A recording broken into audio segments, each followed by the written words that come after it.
Good morning, good afternoon, good evening, wherever you may be.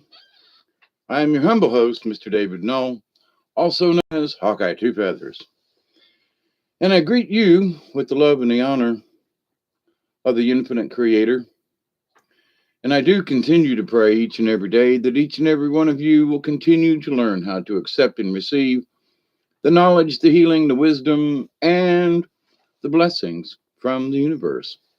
So, that said, greetings wherever you may be. I continue to pray that everybody out there will continue to get along as best as possible in these strange and weird times that are out there. And as I said in the short description, not in the header, but or title, I should say, about how I spent some time on the river with good old Duggar, my dog. Hey, Jody. And then, yes, well, wait, this is Tuesday, Wednesday now.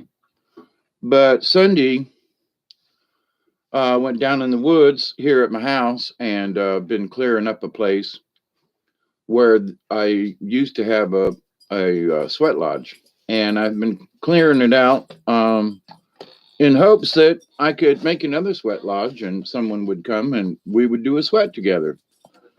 It's really not you really should do a sweat by yourself. But anyway, so set up the tent and I took some pictures of all that as well. And so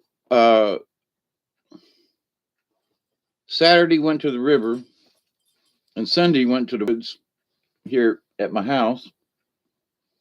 I mean, it's far enough down there if I can walk back to the house in a couple of minutes. It's not that it's that far away, but it's far enough to where I'm not just right outside in the yard.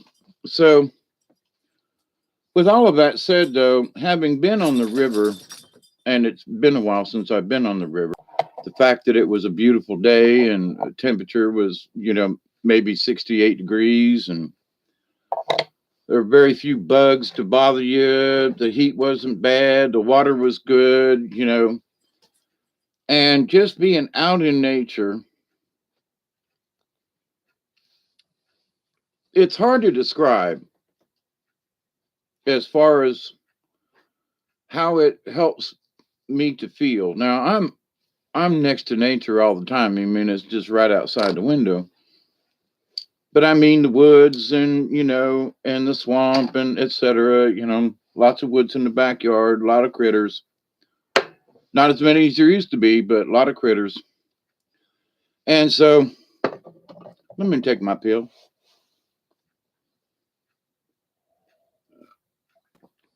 And it's almost 4:20 somewhere. Wait, did I miss it already?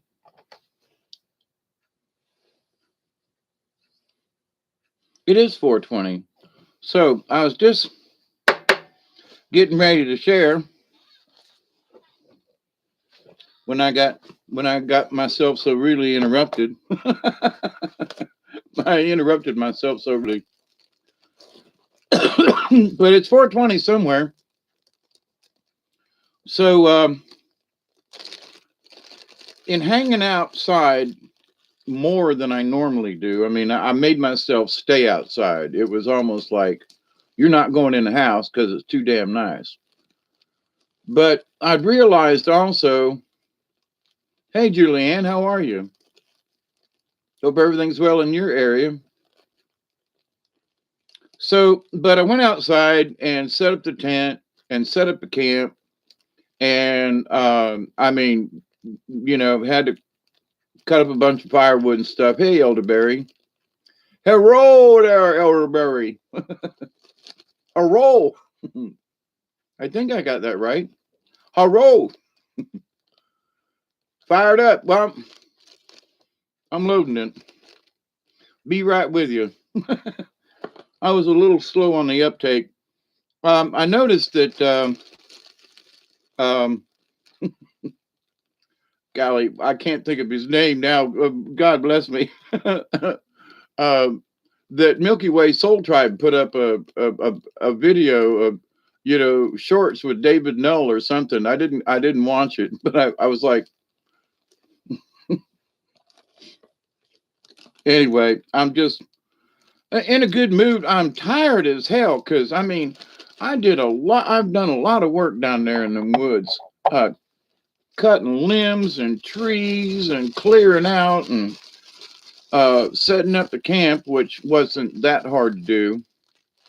Yeah, and that's why I'm here. It's all Doug's fault, Elderberry. And if he gets here, I'll blame it on him.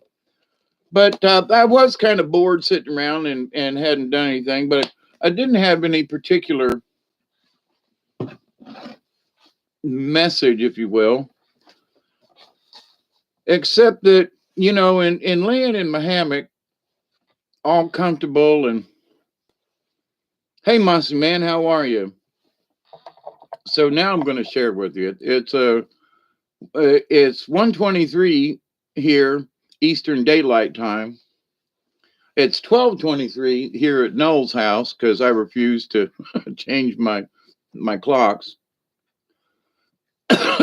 But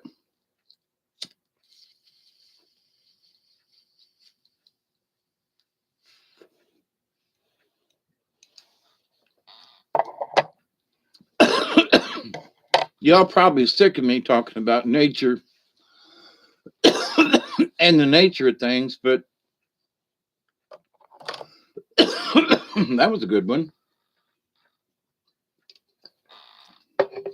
As close as I try to live with nature, but just going outside and camping though, and being on the river. Duggar was having a little bit of. It's 10:23. You're way more out west, ain't you, Mossy Man?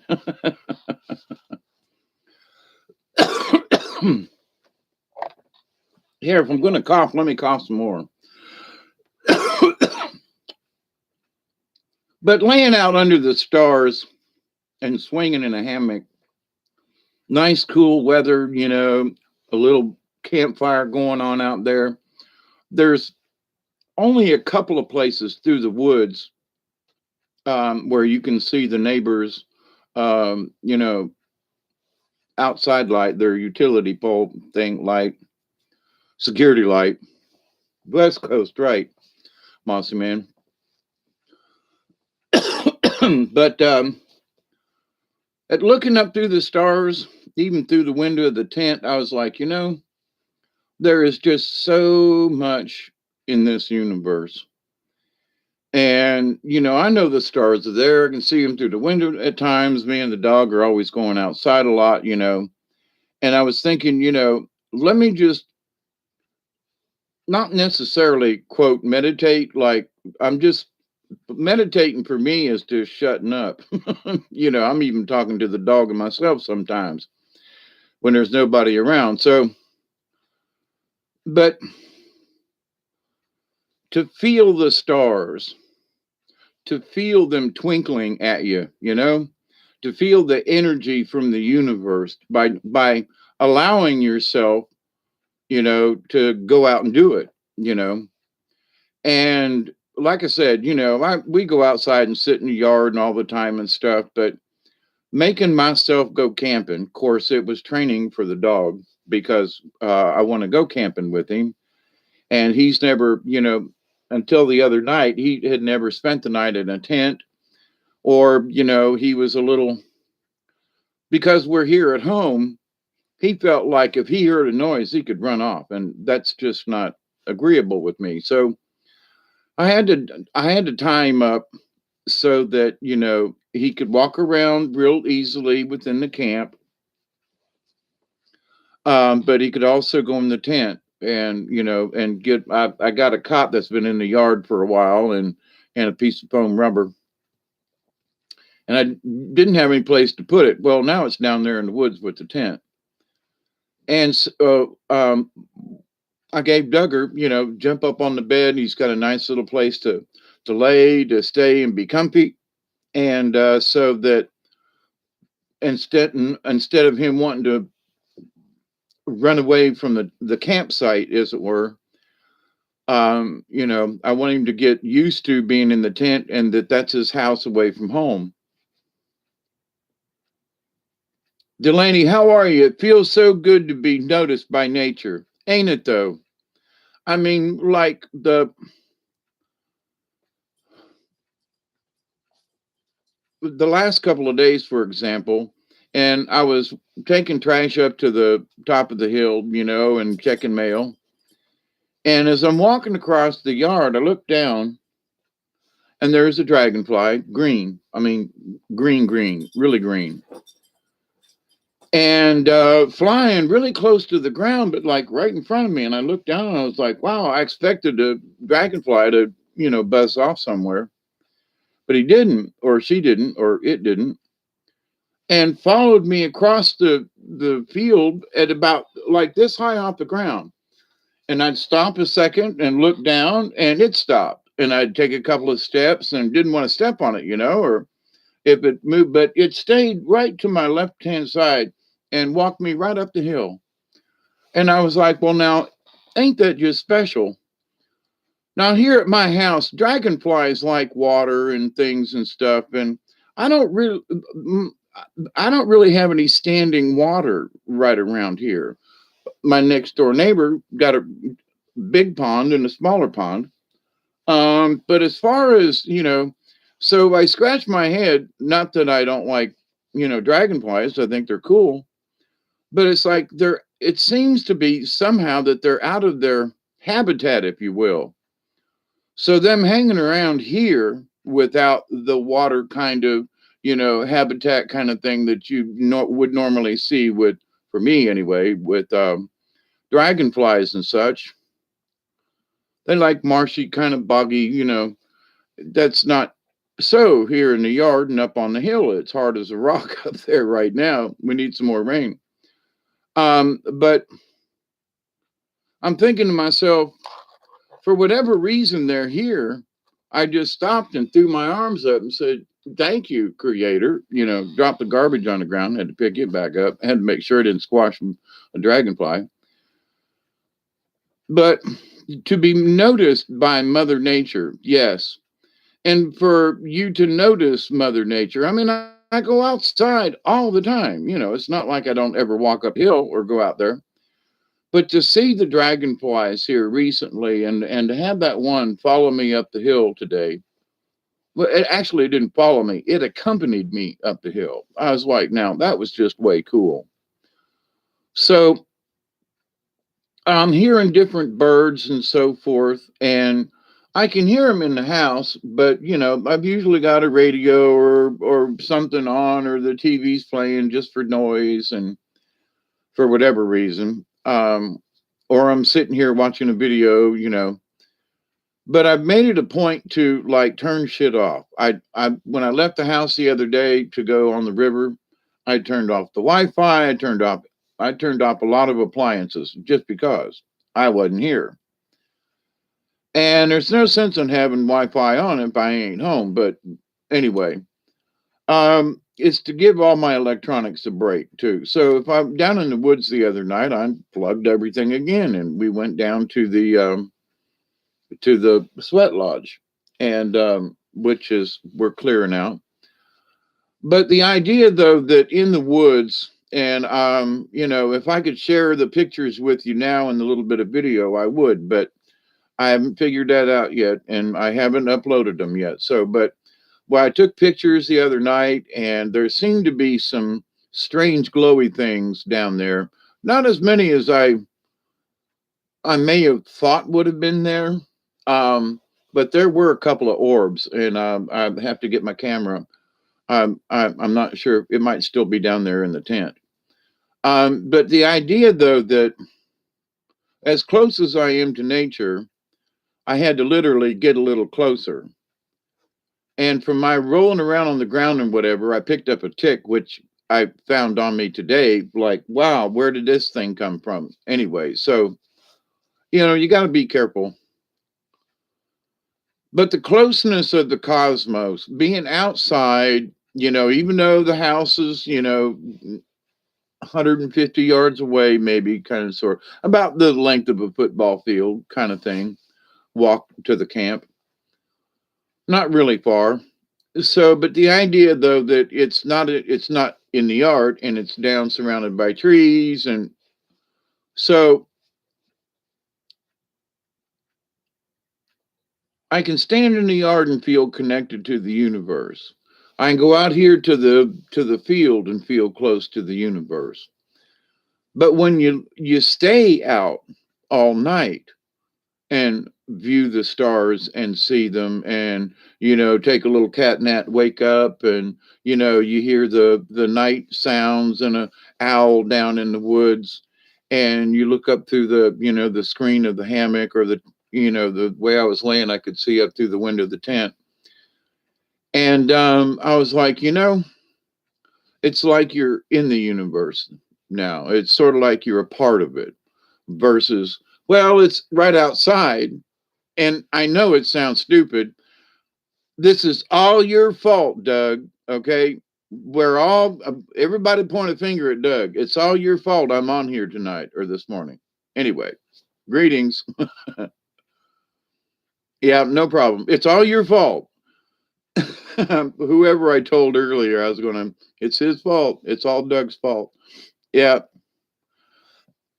And he sent me an email too, like begging, pleading. I could tell he was on his hands and knees. No, I'm kidding about that part. But he did send me an email. And so, did you eat enough, Duggar? You okay, boy? Okay. I'm so proud of him. I'm so proud of Duggar. I got some pictures of him, and he ran off a couple of times the other night while we were camping. It was Sunday night after I got done doing the video. Sunday afternoon, we went outside, and I put it in full gear, and finally had everything settled about dark 30. But in trying to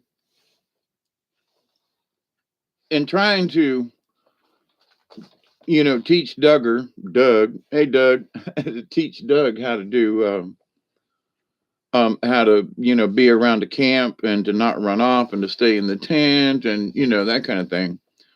Once I thought he would stay by the tent. I was like, good boy, put him in the tent, left the door open. I took some hot dogs down there. And I was thinking about this and thinking about y'all while I was down there by the fire.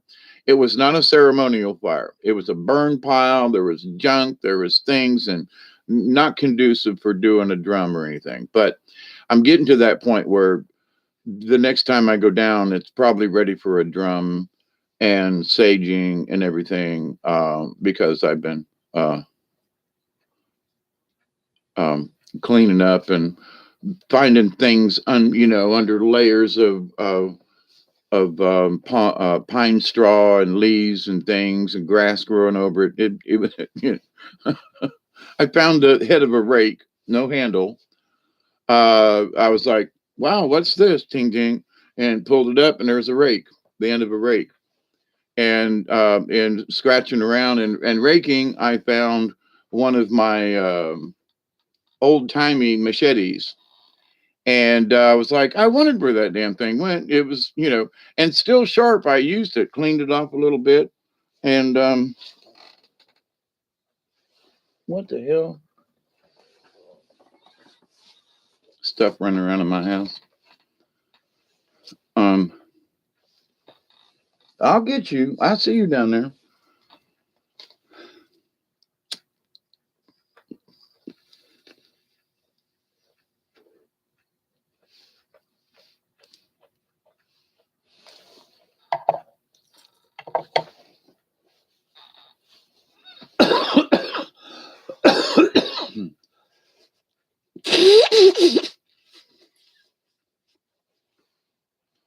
I was late taking my meds. I got a lot of smoke up my nose last couple of days. So I've been working down there the last week or so really hard, cleaning up and doing fires. And I blew my nose the other night. Oh, this is gross, but let me tell you, I was like, my nose was running. I'm down there. It's cold, and I forgot to take my Benadryl. And I always carry a couple of paper towels with me because Kleenex don't ever work, and a handkerchief's only good for one good blow, for me anyway. And so I was looking around, and I'm like, really, dripping, right? And so I took a little end of a loaf of bread with me along with the hot dog, so I could, I had this little bitty fire, and I waited until all the coals, everything had burned down, and roasted me a couple of hot dogs, and me and Duggar had hot dogs. And so I took a piece of bread, Lord help me, out of the loaf and used it for a handkerchief. And it was strange, but it worked in a pinch. Okay.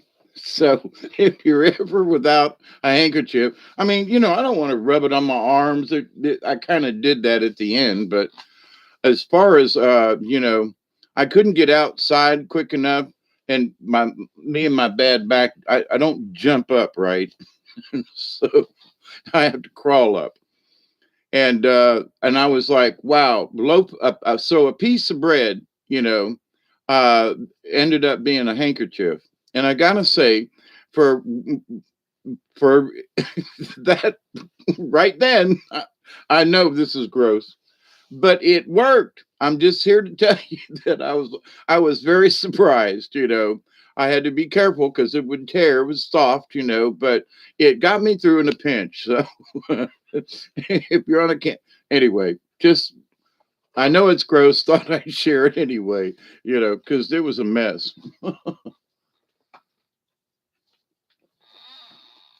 I have snorted enough cocaine and other stuff up my nose over the years to where I look back on it and go, it's just sinful, really. I mean, I'm glad I don't do it anymore. And there was a period of time in my life, yeah, okay, but my sinuses are toast, okay? I mean, and then that's not counting all of the crystal meth kind of thing. I went through a period of, and some pharmaceutical grade meth snort up your nose. And then if I didn't have that, I would find something else that I could crush up and snort. So my sinuses, plus, being beaten the head over my sinuses, which is my head injury here, has screwed up this left side sinus. So a lot of abuse, that I did to my nose, but so I have to take uh, I take a regular Benadryl and cut it in half. Just break it in half about every 6 hours. So 3 times a day, roughly. So I'm taking 1.5 Benadryl over a 24-hour period. And it's just enough that I found out if I take a whole one, it makes me drowsy. And it also dries me up too much. So I just take enough for it to, to keep me from sneezing all over the place. And my nose will just start running. And it's unsightly, ungodly, and all that kind of stuff. So, but anyway, so um 420 somewhere, yes. And now I'm gonna, I'll let that settle. And I know that was a snotty joke or story to tell, but you, oh God, don't get me started on the puns, okay?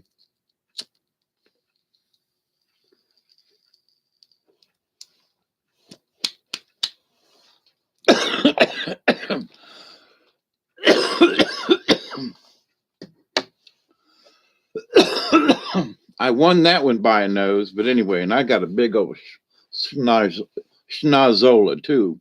So Delaney says, I worked in a faucet factory in the chrome department. Oh God, the chrome. Yeah, and Buffing powder was black. Yeah, yeah. I worked I've worked in several machine shops over my years, and I worked for several years. It was TRW at the time. They have sold their compressor components division. That's why I left them. And it got anyway. We made fan blades for all types of jet engines for Pratt Whitney and GE and Rolls Royce. And some of these blades were like, this long. And I made the tools and I made the gauges to check the tools. And those things had to be, if you understand what 1/1000th is, so that's a decimal point, 2 zeros, and a 1. That's 1/1000th. I had a plus or minus a half a thousand. So the tolerance was 1. You could go slightly above it by a half, or you could go slightly below it by a half a thousandth. And so that is a 3-place, 4-place digit. So, and I was really good at it. Now, a lot of times I've told this story, but it's been a while, where I was on LSD and I could talk to the machine. I could hear the machine. And so some of these things that literally, if you touch it with a grinding wheel, it would heat it up enough and swell it up to the point where the metal as it was being cut would swell and it would take too much off. So that when you checked it, you say, man, I could barely see sparks across the grinding wheel, which is one way to check. And listening to how the wheel sounds when it hits the metal. And so I'd gotten really intense with that over the years, and I was really good at my job. But to Delaney's point, I can't snort, I smoke. Yeah, I don't snort anything anymore either. I gave all that up. But the boogers were so nasty because we were grinding high-speed steels and, I mean, elaborate types of tool steels with all kinds of vanadium and this and magnesiums and oh my God. And then when we were and then there was the dust from the wheels, which was silicone based and all that,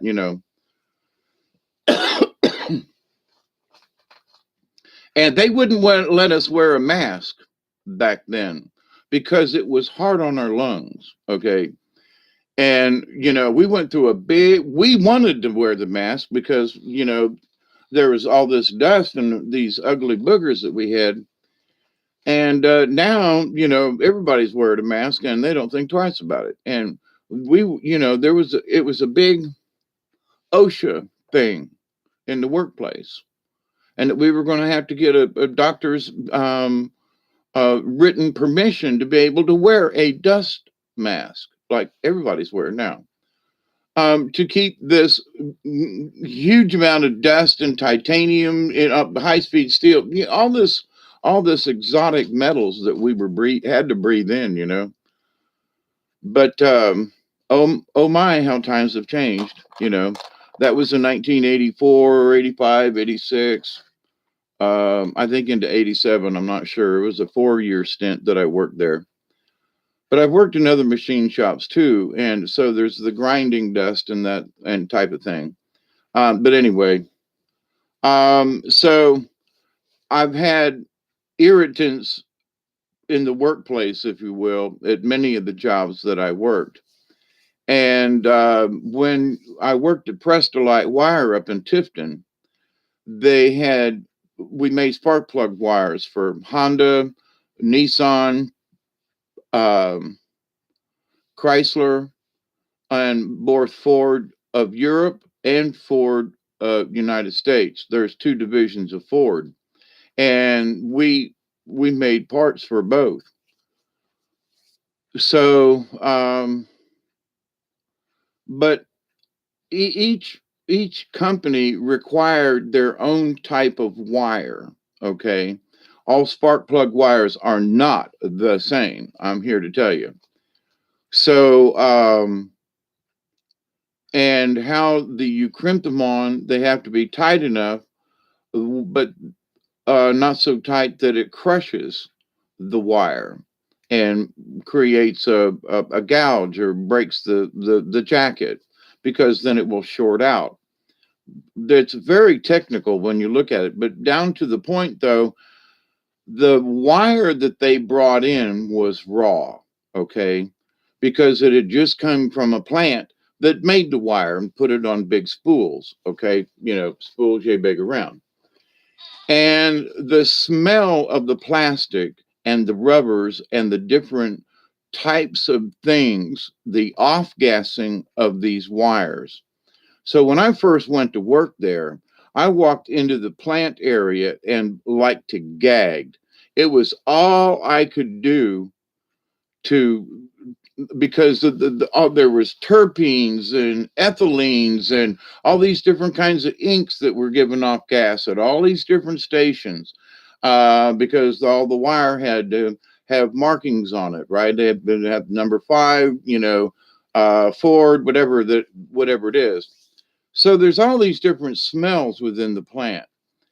And, I asked the engineer that I was working for, he was my supervisor. I said, how can you stand the smell? And he said, what smell? So as I looked around the plant my first couple of days there and everything, the guy walks up to me and he kind of bumps me in the elbow and he goes, you're new here, right? And yeah, how you doing? Blah, blah, blah. I'm such and such. Okay. And I said, how do you put up with this smell? And he said, within 2 weeks, you'll never know. I told you I'd get you. He said, in 2 weeks, you'll never notice that there's a smell. Well, it took me about a month because I'm real hypersensitive to smells. I go into a bathroom that's been cleaned with bleach and I have to turn around and come back out. So, and I understand a lot of places aren't using bleach anymore. They're using ammonia and other types of cleaners, which I think is wonderful. Too much chlorine we have poured down the drains and into our water supply and everything, and it's really not good for the environment. But so anyway, about a month later, so when I first walked into the plant, you would literally get hit by this smell. But then within a couple of seconds, it would be, you were home again. Well, I had I carried sort of like a briefcase thing that I carried my files and things back and forth to work, things that I was working on. If I'd have an idea, I had programs that I could run here at the house and also then go into work. And so I could email myself a drawing. If I woke up in the middle of the night with which happened quite often, actually, a lot of machines to take care of, and a lot of things were broken. I saved them millions of dollars that 7 years I worked there. Anyway, but to the smell thing, it's the off-gassing of these different rubbers and plastics and everything. I went and opened up the briefcase that had not been opened up in a couple of years, right? And it was 2005 was the last time I worked there. So it's 2001. I mean, 2021 now. So look how many years. I opened up that briefcase and it still smelled like Prestolite. It had that wire smell, had the chemical smell was still inside the briefcase. After 15 years of not working there, I opened it up and went, oh my God, Prestolite. I knew what the briefcase was. I wanted to see what was in it. Been throwing a lot of stuff away because it's just, it's been 15 years. I'm an old man. Who cares about the tooling and things that I worked on back then? Who gives a rip, They, if they needed my advice, they would have got in touch with me years ago. Not the problem. Anyway, but it's the smell. So when I have an understanding about the off-gassings of plastics and things, when I talk about drinking anything from a plastic bottle, because these bottles are made right away, because they don't want to transit bottles long distances unless they're, glass bottles, whatever. They try to have a place where the bottles are real close by. So they make the bottles, puff them, they're blown up and in a blow mold, okay? And so that plastic is fresh. And then it runs down the line and then gets filled up with whatever is supposed to go in it. So some of the wire that would come into the plant would smell so bad that the operators standing 10 or 15 feet away from where the wire roll is would be like, man, they'd put on, they would put fans on the wire to blow the stench away up towards the ceiling and get it away from the area. And the plant was open. There wasn't any walls or anything, only in certain areas, but mostly it was just open, to the tune of 175,000 square feet of space. And I knew every inch of it because that was my job. But anyway, hey, David Castle, Doug, they got pops up. Cosmic hugs and to Mr. Castle. Yep.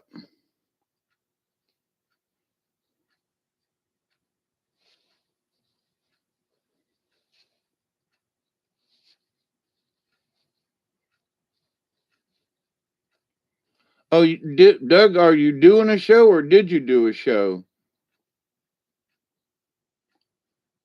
See, I have been remiss in being on at night, and it's not that I'm not available, because when I went to the river, it was late by the time I got back, and we had to eat and all that kind of stuff.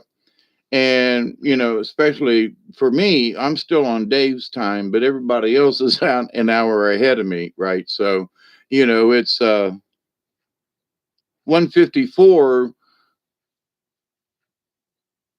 a.m. daylight time, but I'm still on Dave's time. Anyway, so I'm still not used to everybody else's time. I'm fine with mine. I go outside and look at the sun. I can tell you, within 30 minutes, what time it is, usually. So I just have to add an hour. I'm going to do a show with Robert this coming Sunday. Good for you, Doug. Honestly, I couldn't believe he put up I haven't seen it, shorts with David Null, and I was like, what the hell would he put in there? But I don't know. I'll have to watch it and see. Hey, Michelle, how are you? And birthday blessings. Whose birthday? Whoever's birthday it is. Happy birthday. Hey guys, how are you? Nate turned 6 today. 6 on the 6th. How about that? Well, happy birthday to him. Well wishes, Nate.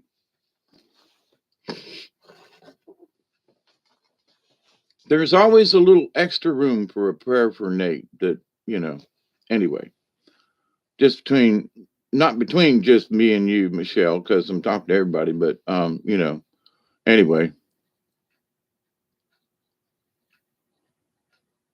Love you too, Michelle. Everybody out there. Yep. So, and Michelle, I usually blame stuff on you.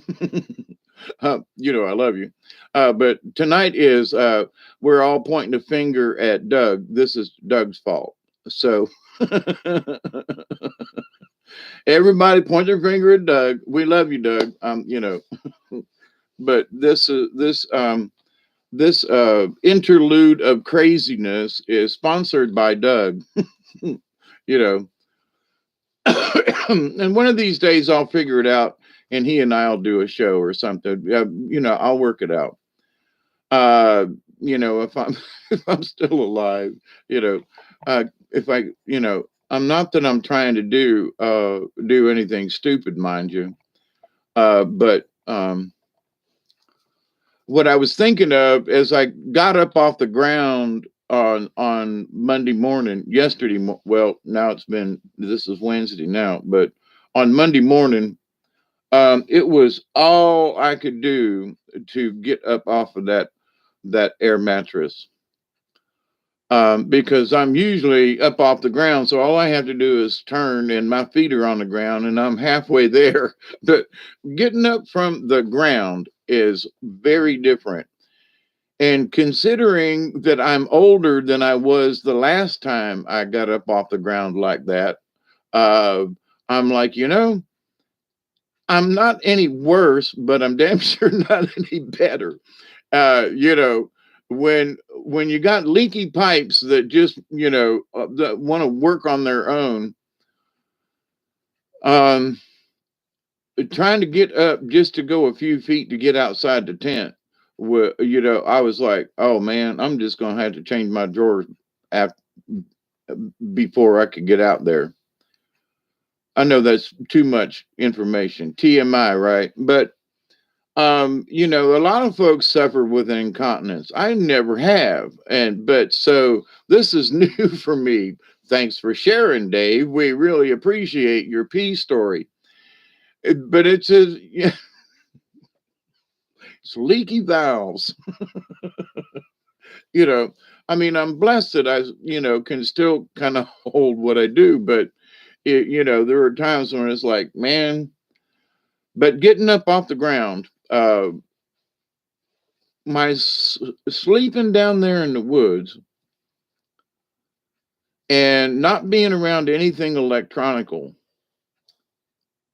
Um, there's usually something. The refrigerator's running. There's a fan. There's maybe the TV's on, or and I fall asleep and wake up later on and the TV's off. Okay, but there's um, noises here in the house. If a truck goes by on the road, you can feel it in the house. It's got strange acoustics.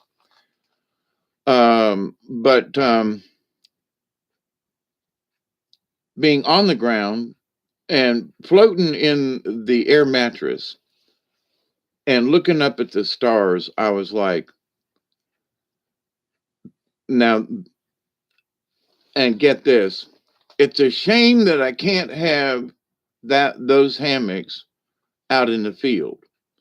Now I could still see between the tree limbs and it was really interesting in that with just a little campfire and the light shining up underneath the leaves to illuminate it some,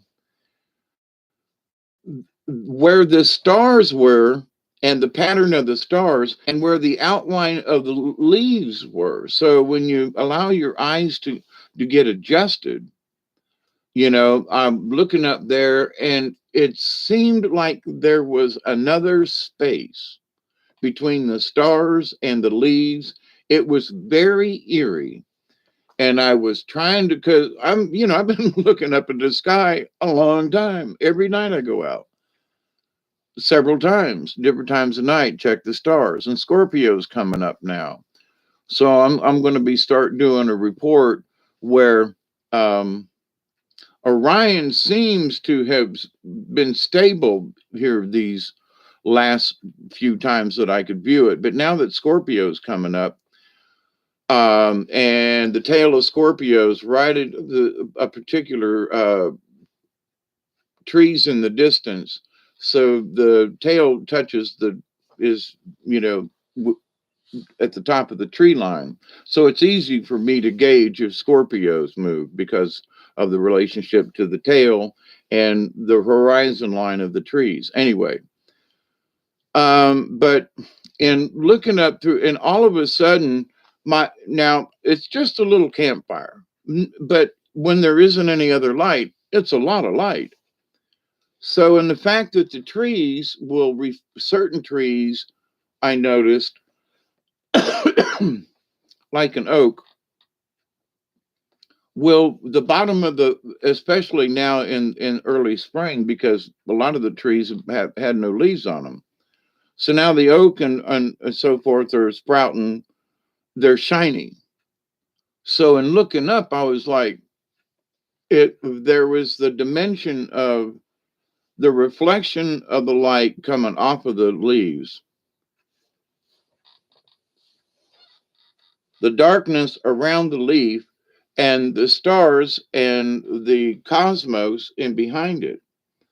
So I'm just laying in the hammock, just looking up and noticing how many different layers there were for me to get to the stars that are just right there, you know. But whatever that moment was that I was just relaxing there, I worked my butt off. I burned a lot of wood and a lot of stuff, cut a lot of limbs, and there are a lot of grapevines down there, muscadine vines, and too many. So I spent a lot of time clipping, dragging them out, burning them. Go back in the same area, and there's more. Clip. And I didn't want to do a scorched earth kind of thing, but those things will trip you up. They'll literally grow right in through the floor of the tent. I mean, you know. So, and I only clear what I absolutely have to.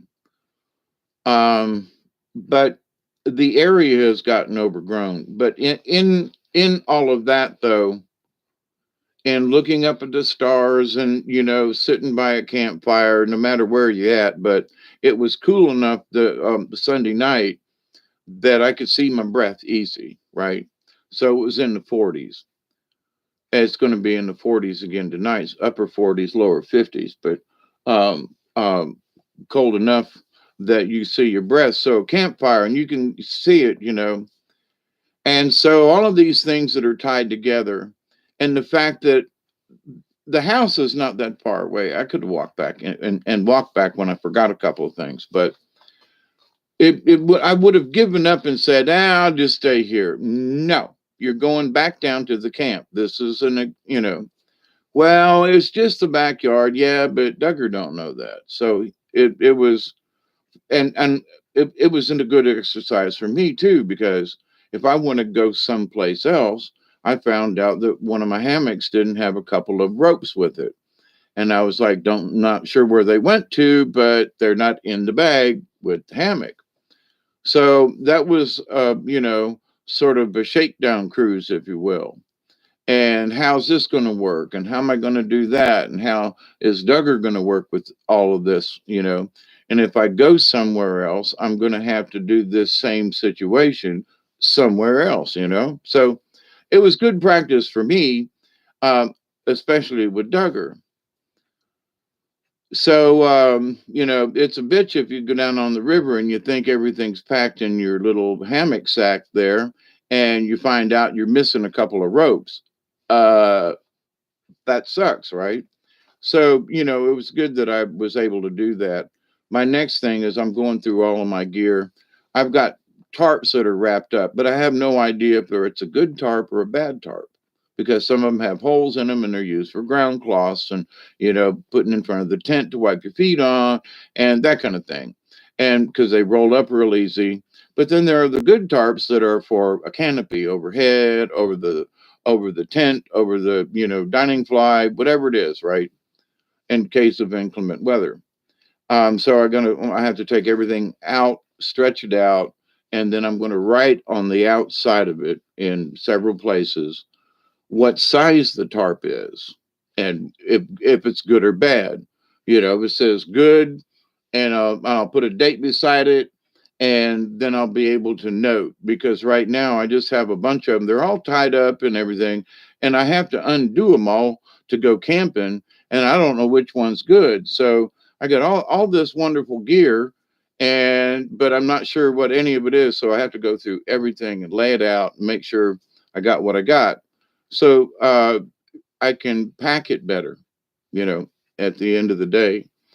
So I've been throwing a lot of stuff away that I've had, where I store. I've got enough camping gear for, well, tent wise, I found another pup tent too.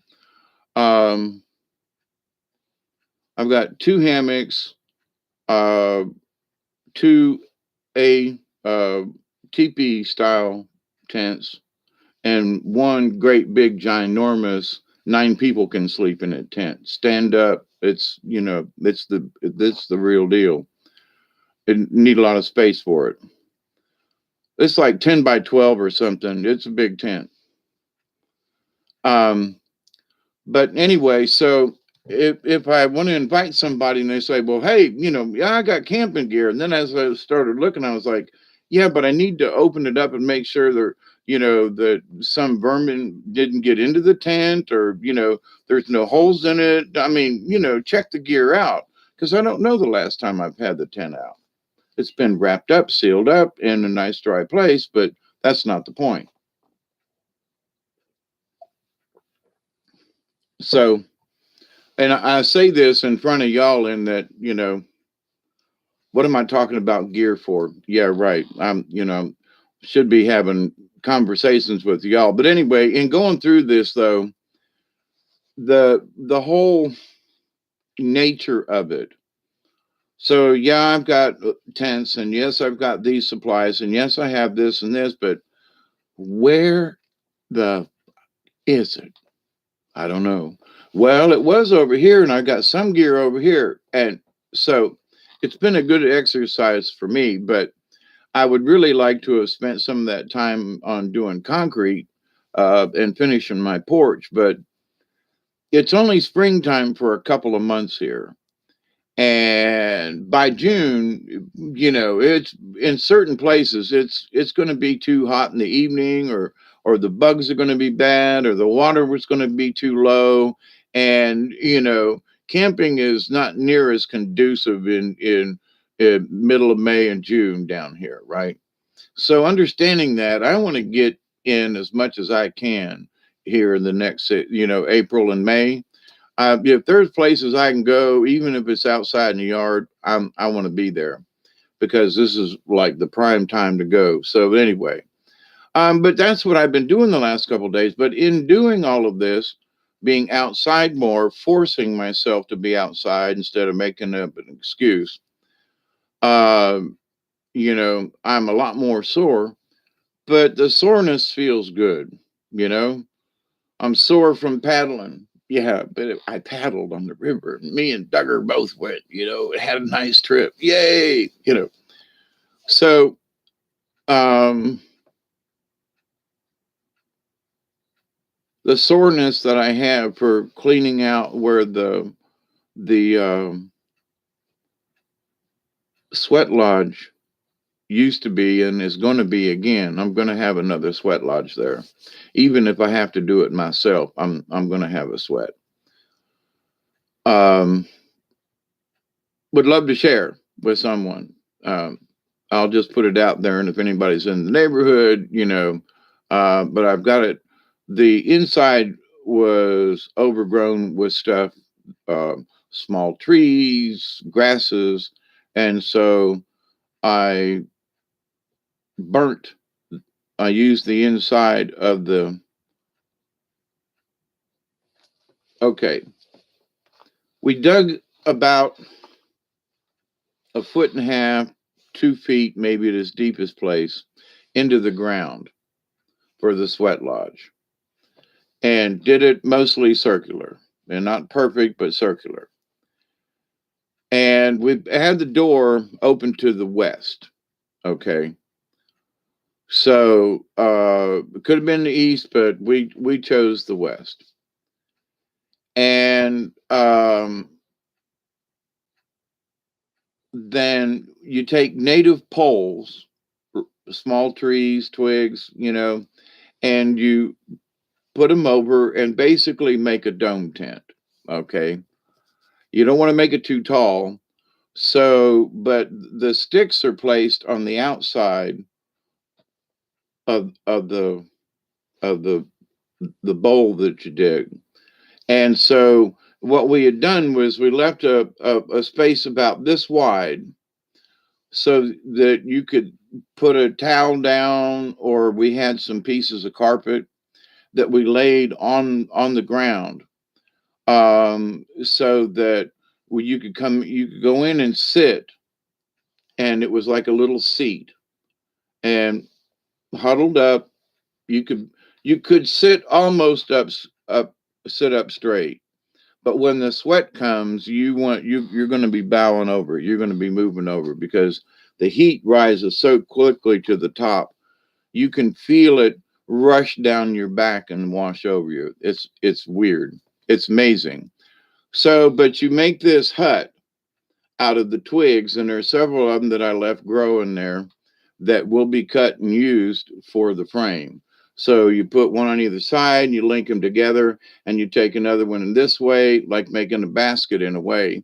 And then you take smaller pieces, and I've got grapevine right there that is just the right size. So you use the grapevine and twine it in between like a basket, and you weave it only as much as you need to hold up whatever you put on top of it for the cover, which mostly ends up just being tarp. We had pieces of carpet, which are still down there, got covered up. So pieces of tarp, which I've been burning. And that's why until I get all the plastic out of what was down there, I'm not going to do any kind of ceremony. It smells bad.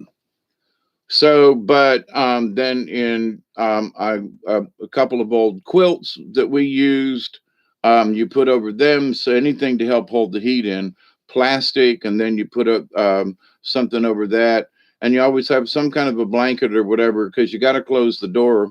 So when you do pour the steam on the rocks, that it stays inside. So we got a bunch of rocks there, and I had to dig all those out. So all that requires physical labor, and I'm not opposed to physical labor, but in doing it and cleaning it out and burning it out, it's there's something about in the doing of it.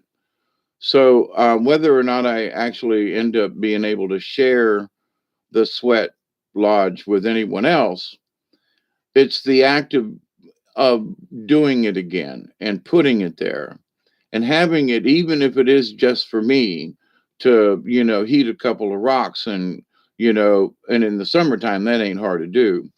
And to do a sweat, this is the best time of the year to do a sweat.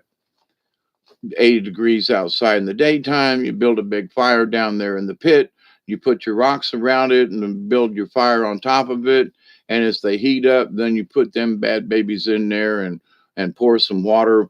You take sage and put it in the water. And so you make like it's not really a sage tea, but you just put some sage in there. And sage, from the grocery store works fine for that because it's powdered. And you just stir it in and mix in. And so you have the sage water with you. And so you can sprinkle a little of the sage water on you, and then you pour, to get your steam, you pour the sage water onto the rocks, and that you get the smell of the sage and the steam rise and around you. It's a wonderful feeling when it's done right. And a lot of folks, that I should be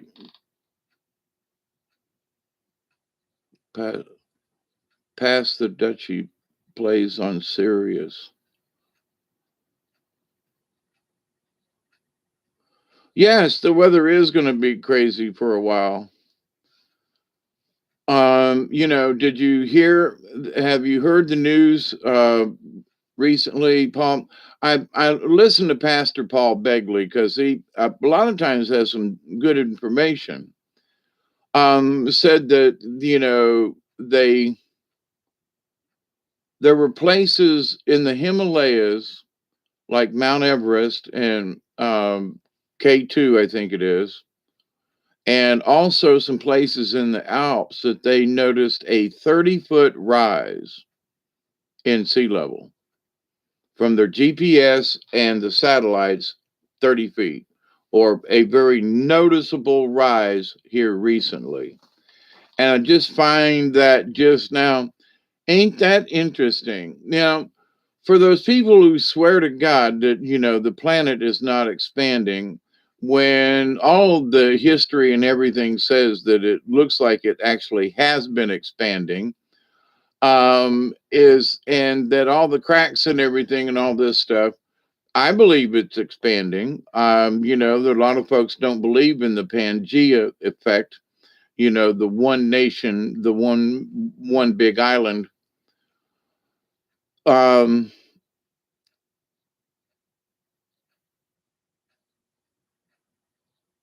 but at the same time, uh, it makes more sense simply because of what I've seen with centrifugal force.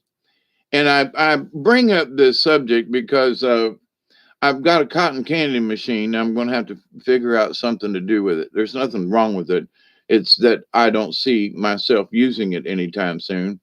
And there's not many folks that need this is a full size, shown up, big deal, $450 cotton candy machine. And heavy duty motor, and it hasn't run 100 hours. But in that, you say, well, what's cotton candy got to do with it? Because you have something that's heated in the center, which is your sugar. Okay. And as this motor spins in the center, it heats up and spins the sugar through these little holes in the head of this thing, and it spins out this web like spider webs and makes the floss. And it starts at the outside and fills up, fills up, fills up, fills up, fills up, fills up, and you dip it and you twirl it and put it on the stick. Okay. There's a way to do it. It's a lot more difficult. And the trick that us carnies learned was you take one of those cones and you touch it really close to the head so that you get this heated piece of sugar at the end that's tacky, so that when you go to pick up this big wad, this big circle of cotton candy, it will stick to the stick, because a lot of times it won't. So, but anyway, but in this centrifugal force thing, I get how things would expand with the heat. Now the cotton candy machine isn't the perfect example of this, but you're the idea though that it's being flung out. So the planet is rotating. We can all agree on that. Well, maybe flat earthers don't, but it's rotating. It's going around. All right. So, and it's going around at 23,000 miles an hour, kind of thing. Thereabouts. So the idea, and why we can't feel it, I don't know. Why is it gravity that's holding us down? I don't know. I've often wondered about that. Like, if you were in the Himalayas, the air is thinner because you're higher up, but are you any lighter? Are you heavier? Are you the same weight? Just saying. But it has always been one of them puzzlements to me of how nature kind of works or doesn't, or anyway. But with centrifugal force, because I've worked around science type folk.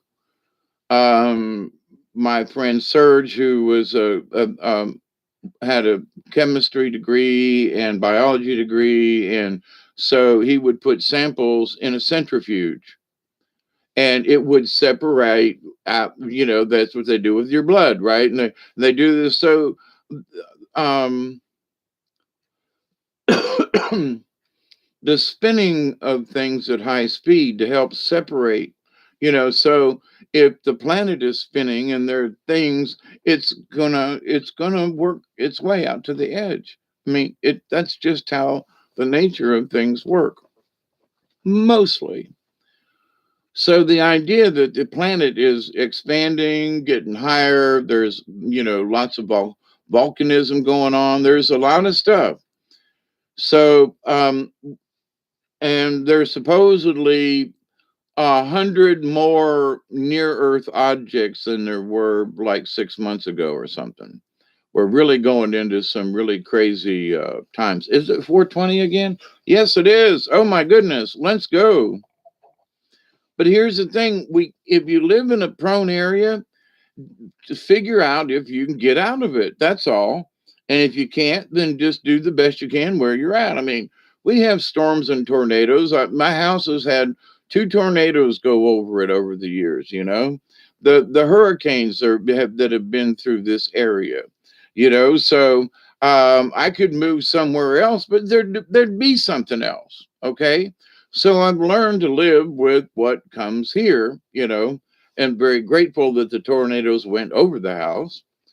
But it says something for my listening to the land and to the spirit to where they said to put my house. But anyway, that's another story.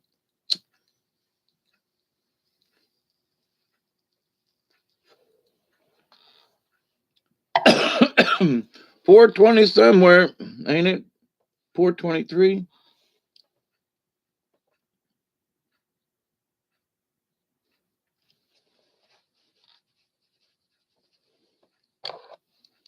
What am I right about? I don't believe in the flat earth. No, I just, I really tried to look at some of this stuff, and it's like, there are many times when I've been down on a hot road, South Georgia, out in the desert, and there is this mirage. You can see the heat rising off of the tar. And there is that, it looks like water in the distance. And most of you, if you've driven, you probably understand what I'm talking about. Gaza says it's 423 here. It's 224 here, Eastern Daylight. But anyway, but kind of not, only for focusing on you were being fastidious.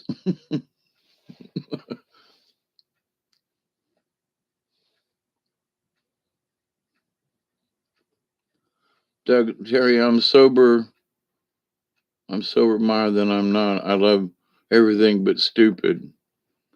Yeah, I was gonna. Was thinking about what to title this video, and it stupid was in the was in the title. It was like anyway, but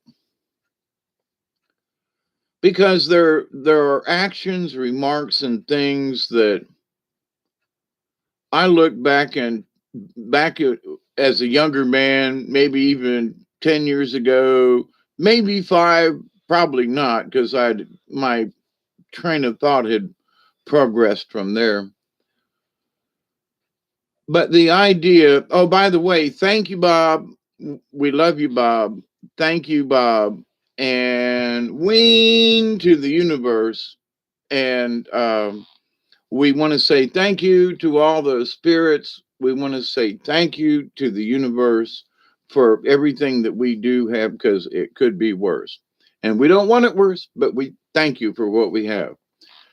So there are many times through my day after being on the river and everything, I'm always sort of, I want to be cautious how I say this. Y'all will get what I mean, but I still want to choose my words. As someone who grew up in the Catholic Church, I had been to several monasteries, had been to many retreats, where you go for a weekend or a week, and it's all about praying and quiet and stuff. We ended up, we didn't have weed back in them days, but we had alcohol, and we got really drunk at some of them things. But I always figured that regardless of what I did at night after we got done with prayer, and if we got a little drunk in the dorm, that was oh, okay. But to devote the whole day to prayer, to mass, to Bible learnings, teachings. I was thinking about St. Leo's north of Tampa. Uh, that we used to go up there all the time, and especially to the golf course there. But I used to play golf at St. Leo's all the time, especially when my pops was alive and before he moved on to that where he finally retired to on a golf course there. Small trailer park on the edge of this really nice, fairly large 18 holer, par four, par five, not a par three. So, but anyway, um, and St. Leo's has got rolling hills. It's beautiful up there. So we'd go up there and I'd sit and talk with some of the monks and other priests and young folk, the younger guys in the religion, because I was searching for my own back then. So there was a little grotto that's across the street from the main college, and it's the golf course surrounds it. And this is a little on the edge of this hill, and there's a little grotto in there.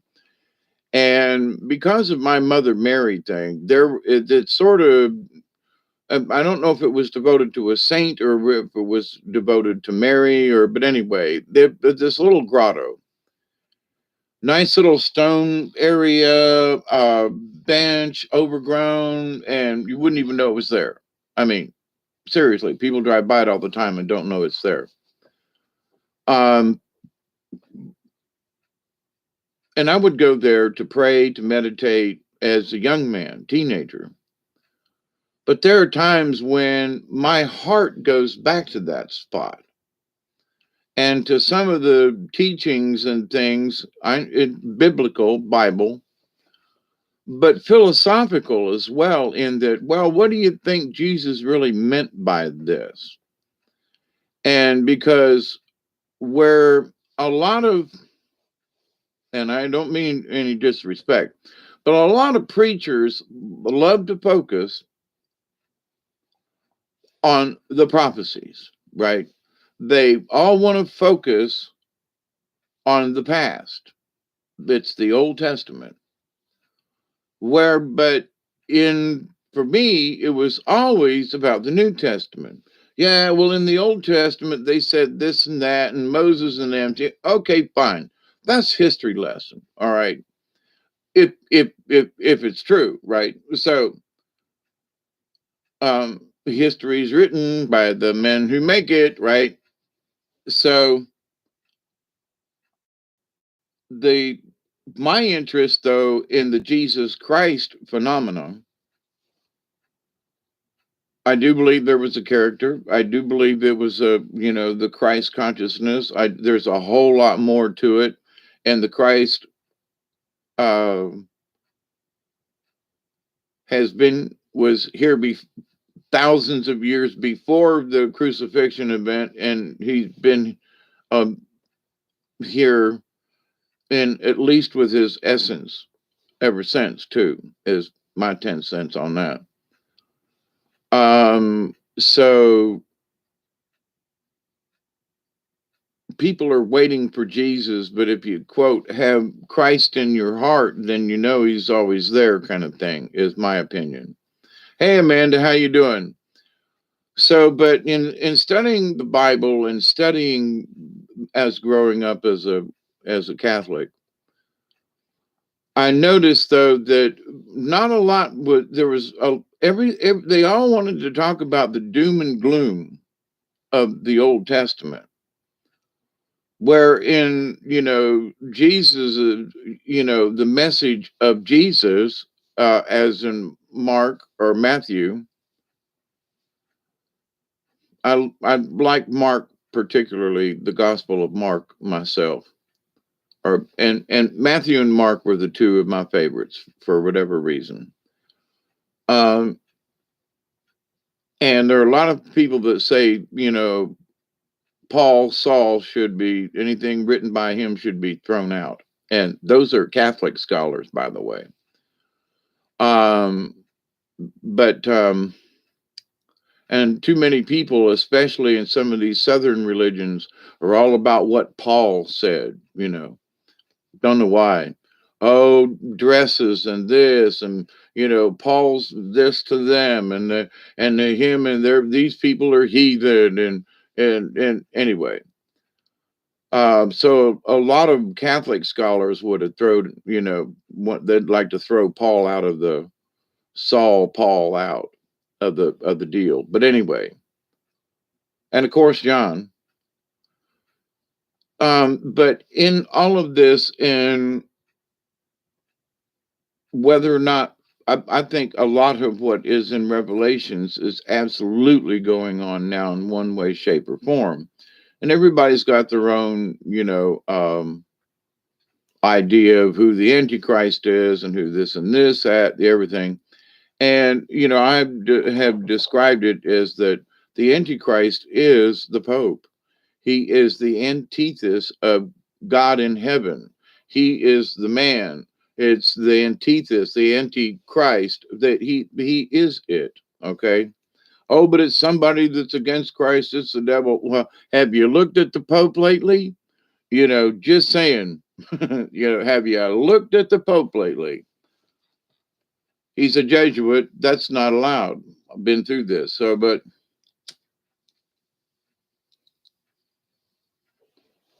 there are still things, though, regardless of the religion. I have met some very holy people in my time.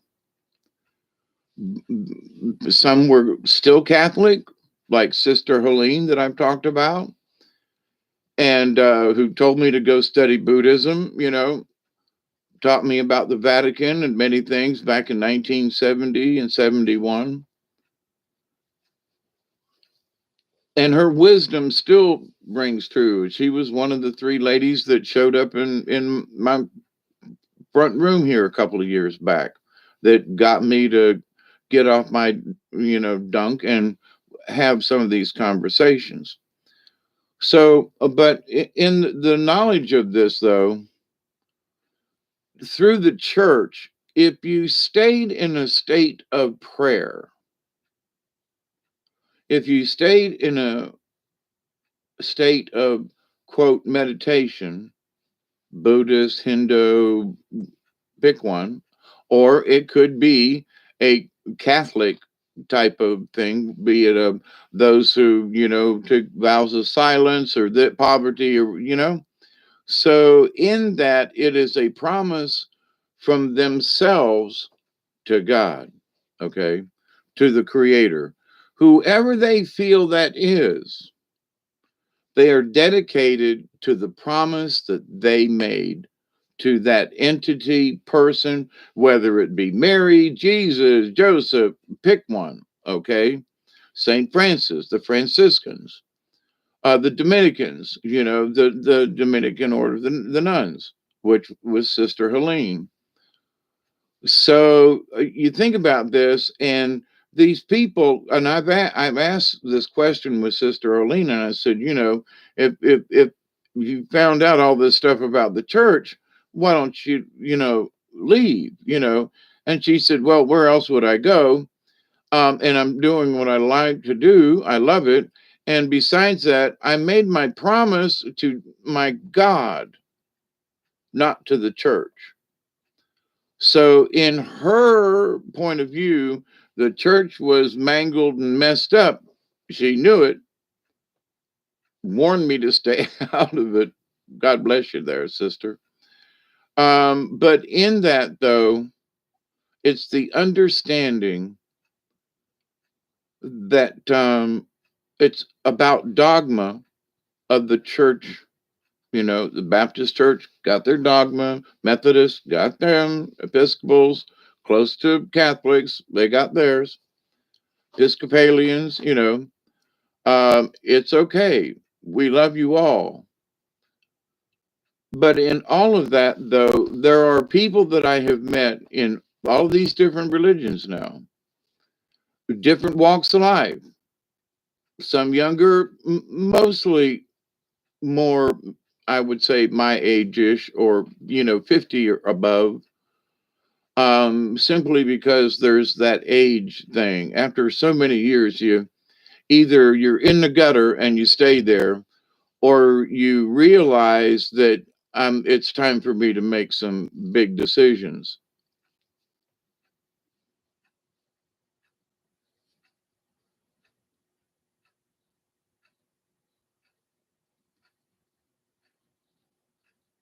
The colors of the whore of Babylon are red, purple, and gold. The Catholic Church, oh yeah, they're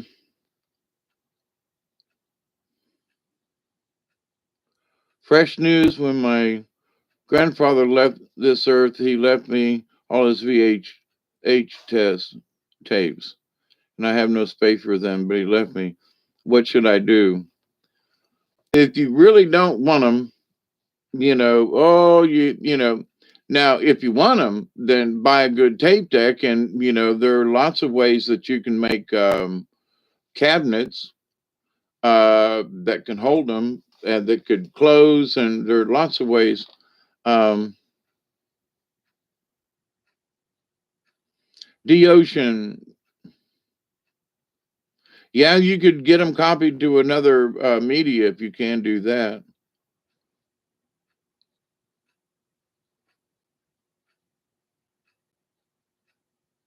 You're going to get your reverendship back and become Pope.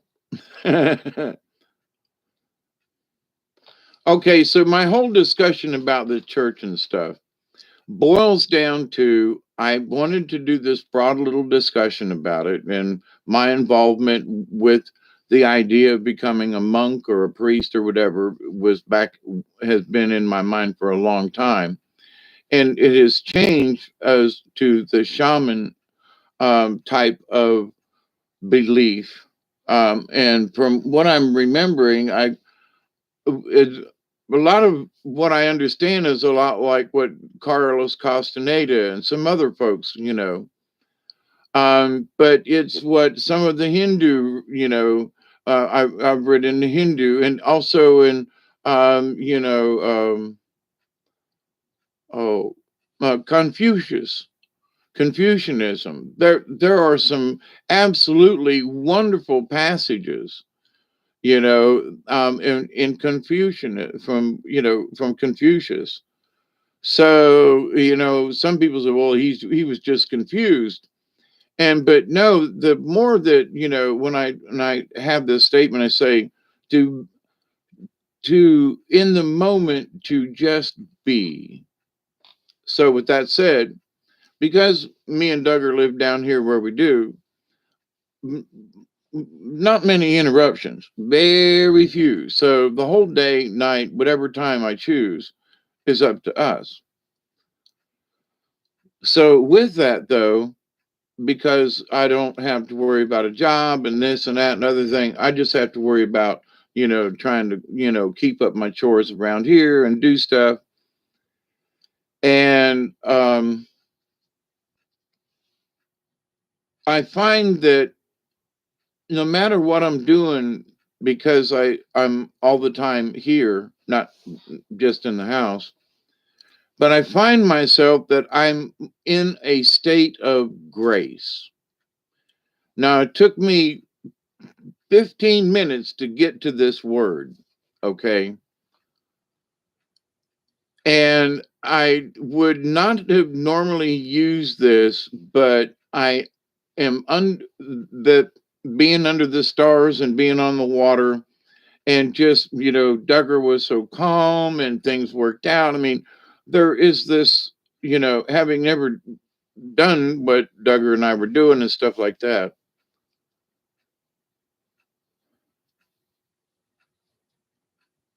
Um, yeah, I've got the Bhagavad Gita. There are 3 different volumes, and it gets into. But here's the thing: versus trying to learn the whole thing, I would find passages and go, wow, they're talked about this and this, and so the belief of certain things and how they revere the cow, for example. and how they revere natural things. Now, as with every religion, there is a doctrine of Hindu of different types, depending on the region, depending on the country, so it's sort of like Christianity in that, there's them holy roller folk, there's the Church of God, and there's, and then the Catholic Church. So that you could say, well, but you're Christian. Yeah, well, you could say, well, you're Hindu. Yeah, but you see what I'm saying? So there are variations on the theme. But in studying all of the different types of religions, basics, and having seen way back when, I just have no interest in going in depth into the Quran, where I have some of the things that I've seen are kind of related in a way to some of the biblical Bible stuff. Anyway, there are correlations. But in like the I Ching or the I Ching, in the Dogons, the different Native American religions that, on the West Coast was different from what they knew on the East Coast. A lot of similarities, but then there were those distinct differences. So, climate and temperature and where they lived, it not necessarily had anything to do with their gods, but it did have to do with them spiritually. Having been out on the desert, I'm like, I couldn't live there. I'm down on the swamp when the water's low, and I'm complaining. But there's water. But anyway. So spirituality is the basic of all of those things. What's the bottom line of each one of them? It's to be a better person. It's to get in harmony with nature. It's to get yourself in harmony with yourself through chakras and chanting and so what's that good for? Well, it's not to help your neighbor, it's to help yourself.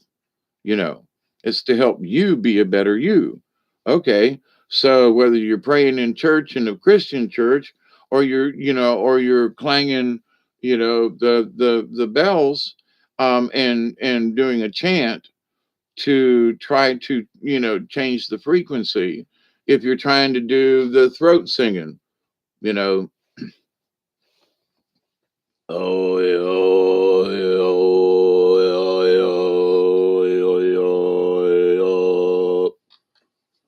you have to line everything up on your spine to get that to come out.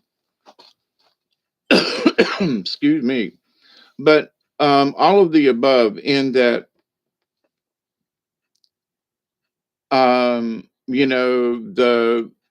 the whirling dervishes, the dancing in the circle, in the thing, it's all about the spinning and changing our energies. Why? Does it really do us any good on this planet? Yes, because when in learning about, he was in hearing about the saints, and we had all kind of catechism and stuff.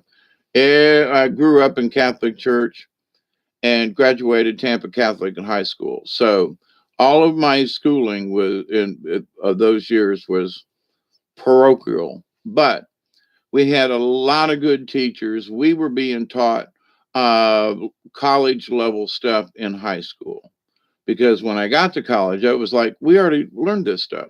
But anyway, but the idea, though, that someone could be in a state of a, a state of thought, a state of not necessarily meditation, but when I'm awake, it's just I'm conscious. There's a little part of me, there's a little spot that is connected to y'all through the channel here. In that all y'all in the chat and who have subscribed are, that's kind of sort of my prayer list, right? So it's not like I try to like all I do all day long is focus on that, because that's not true.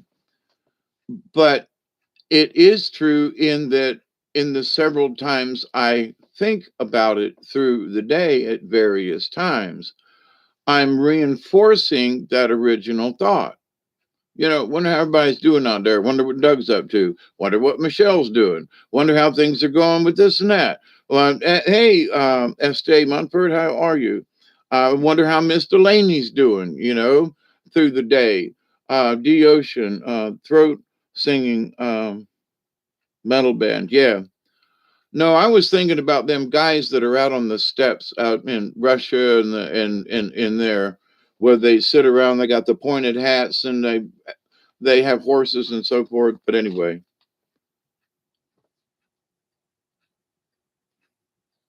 them and this other guy who throat sings with his daughter. Yeah, I can do it when I practice. I haven't practiced it. You know, hey Cherry, if I haven't said hello, have I missed anybody? Anyway, it's proud for y'all to be here at what 2:48, 3:48. What time is it?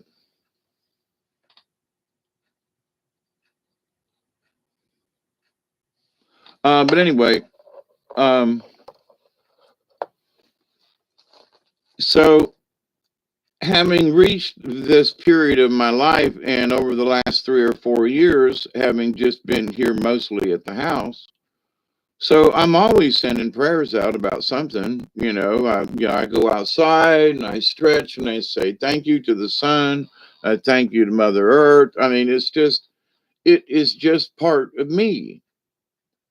So when I was down in the woods and out on the river this last week, these last, Saturday and Sunday, made it a twofer. I felt that I could understand what it meant to be in a state of grace. And I don't mean some kind of special sprinkly stuff that God has anointed me. I do not mean that.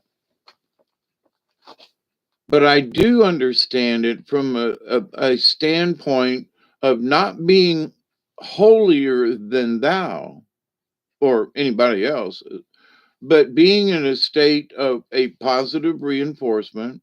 There's always a prayer going on somewhere on my conscious and subconscious mind, because I'm always aware of different things through the day and a feeling, so my transmitter is always on, and and it's Doug's fault tonight. Hi, Amanda. 8:48 a.m. here. Oh, good morning. Good morning, everybody. But and I would have never thought of using the word grace,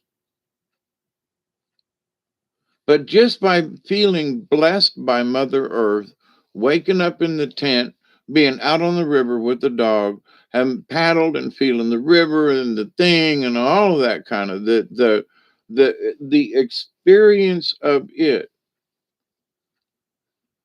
and without any pretense, just experience it. Just soak up the sun and the trees and the water, and you got your life jacket on, everything's safe, but there's not a care in the world.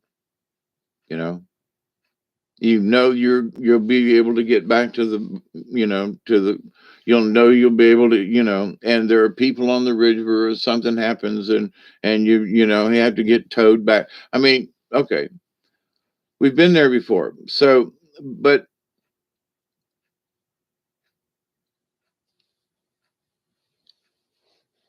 I'm already opened up to that, where before I had to like practice it. Well, I'm going to the river and well, I still did that, but when I got to the river, I was just like, I'm home, you know. Yay, team. We're back to the come on, let's go,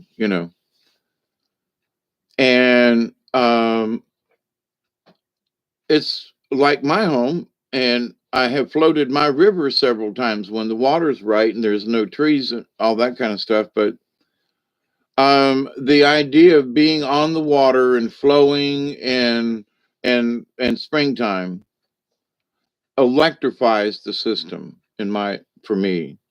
So it just helped to electrify me and intensify that which I was already feeling. Open, we're going to the river. It's a beautiful day, So did I need the river to have a good day, or we were having a good day? No, but by going to the river, it made my day 150% better because of the water. And I allowed myself to go because, well, I got shit to do around the house. Nope, we're going to the river. Now it has been too high, so I've been waiting on that, and now it's going to be too low, and if it keeps going down. But anyway, it is what it is. So it's the nature of things. So after staying outside in the woods and watching the stars, and no sounds, no motors running in the house, no squeaky or nothing, just outside, all outside noise, just nature and the cosmos, and looking up at the stars, and I'm going, wow, that little bit of distance of where I'm sitting to down yonder in the woods. Oh, wow. But I realized that I'm always connected because me and Doug are always walking down that way. We're walking around the property. So just because we come in the house to sleep and, do our stuff doesn't really disconnect us. It's just right out on the other side of that wall right there. But by honestly being out in it all night and feeling and being there in it did make a difference. I was kind of shocked in that, wow, I mean, I'm 100 yards from the house and what? Um, so I realized that I was always in this frame of thought. And then it bounced back on me that I remember meeting people who were just compassionate, caring. Now, many of them were priests or nuns or monks or, back in the day. But then I've met folks over the years who were just nice, kind, polite people who, like my friend Rob, his grandmother passed away just recently. She was a grand old lady, not too much older than me, and I mean that with a lot of respect. She had a lot of her children had a lot of respect for her. She, attained certain things. I think she was a nurse or something. But anyway, that she made something of her life, and all of her kids and her family loved her, and uh, you know, so her legacy. There was nothing wrong with what she did. She did the best she could with raising children and grandchildren and great grandchildren. I had Thanksgiving dinner with them. I sat beside her at Thanksgiving. So, and she was a delightful soul. So one could say, because of how she had in her age, and I could say this about my granny, my grandma Raleigh, who was of no relation actually, but she glowed before she passed away. She was in a state of grace. She was in harmony. She was not upset. There was no fight.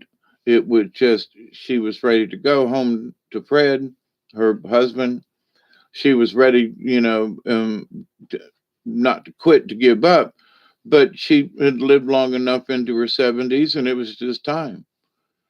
And so I think I'm gonna be fighting unless something gets in the way between now and then. But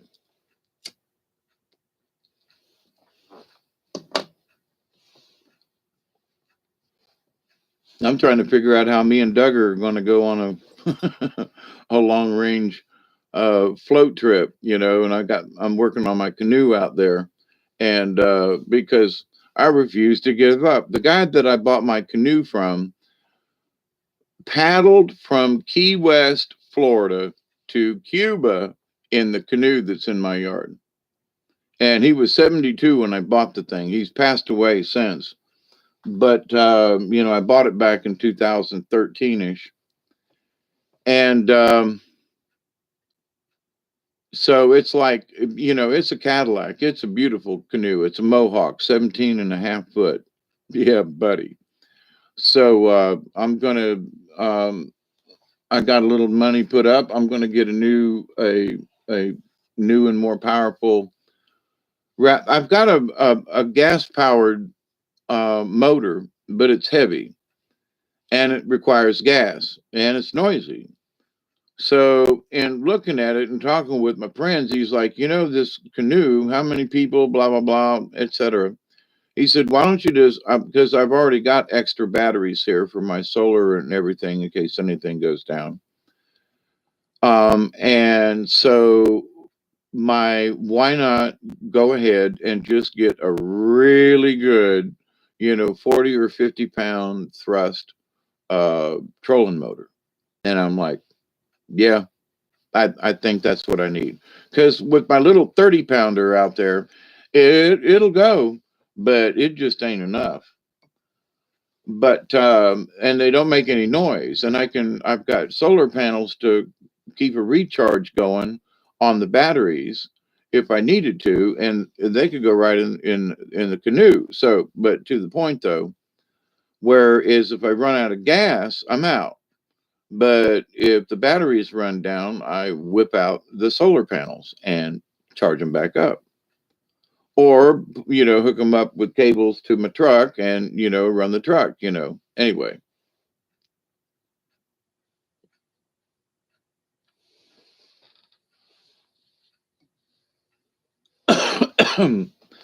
But I really want to go on the Withlacoochee, and it looks like this Saturday might be like no good, which is a shame. We got beautiful weather this week, but Friday actually Thursday's supposed to start getting cloudy, and Friday rain comes in, and the worst day looks like Saturday. So, but one of these days, man, it says I'm 39 now. The older I get, the better I feel so far. And keep that thought. There are a lot of stupid things I did in my life, as some of us have, not all y'all, but you know who you are. But, talking about my drug addiction and so forth, that was just bad.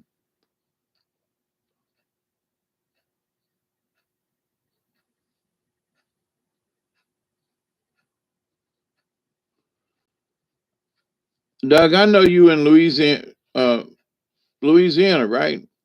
Um, I'm supposed to get this other vehicle, and maybe we could meet halfway or something, because I'll be able to pull the trailer. But this canoe that I got, man, it's a really nice. It's an old canoe, but it's a nice one. You're 41, and I'm hurting, but getting better. I'm 68 and a half, y'all. Y'all keep up with me. I got a bad back. That was like trying to get up out and to go pee out of the bottom, off the floor of that tent. I was like, holy crap in the bag. And I slept in the tent to keep Duggar company. I really wanted to be in the hammock. And he got in the hammock with me. And he does not like the swinging thing. He's like, no, no, I'm out of here. So I wanted to figure out a way to, because down in the swamp, you get eat up with bugs and stuff at night. So I've got a net tent, It's just netting. That's all it is. And there are no poles to it or anything. You actually hang it, drape it, whatever is best for you. And it would be a good place for Duggar to sleep underneath me, in if I was in the hammock, and he would be close to me.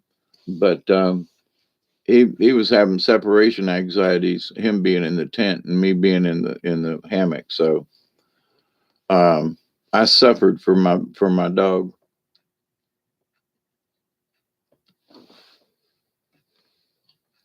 But the other thing that got me about this idea of the state of grace, and I don't consider myself a holy person, as like, man, this guy, he was a holy, he was a saint. Nah, nah, no, no, no. I'm not even close,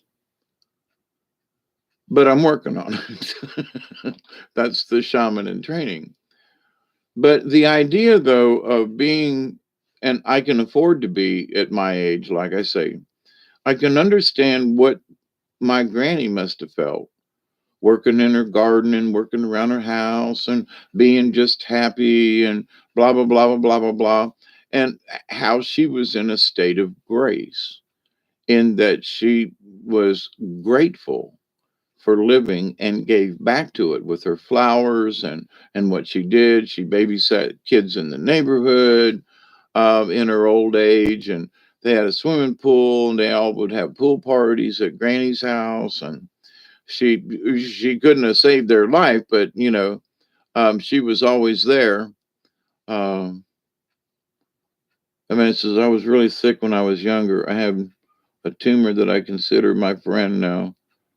It got me blinded in one eye, but I am much better.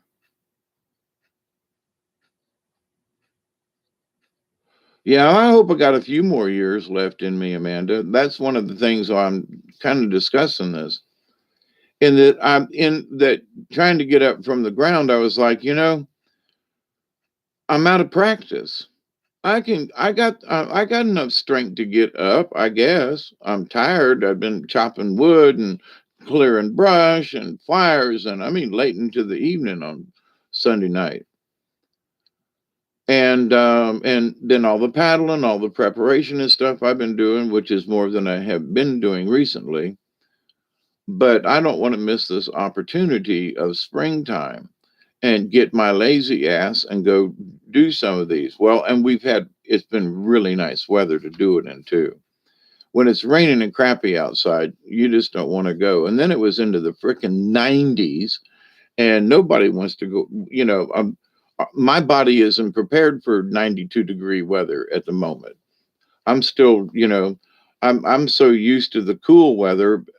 It was in the 50s, and all I had on was a t-shirt and a long sleeve shirt, and I'm perfectly comfortable. And then I got my vest on, and made it better.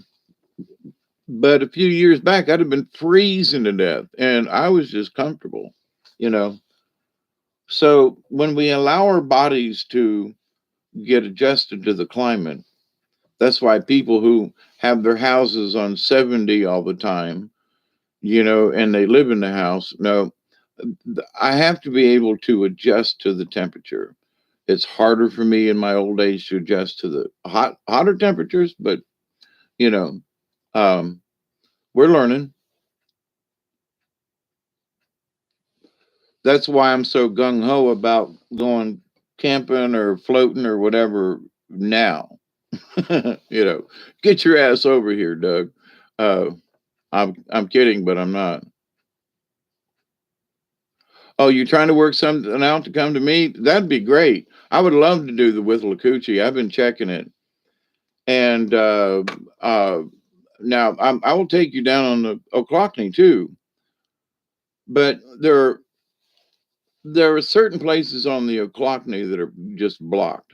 And now that the water's dropping even more, there are places where you're just going to have to get out and drag your canoe over a log or something. And several of us, when we go, we take machetes and hatchets or a saw or something.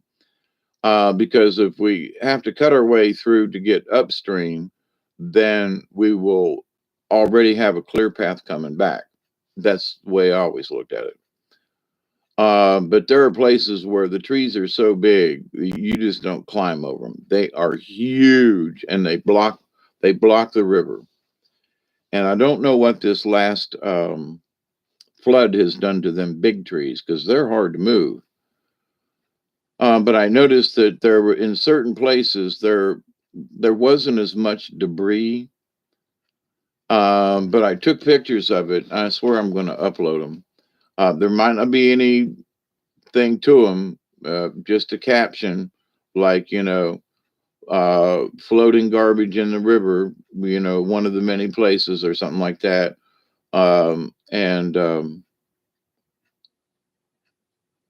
But there are these islands of plastic and bottles and shoes, and you'd be surprised at the things that float that end up in these clumps.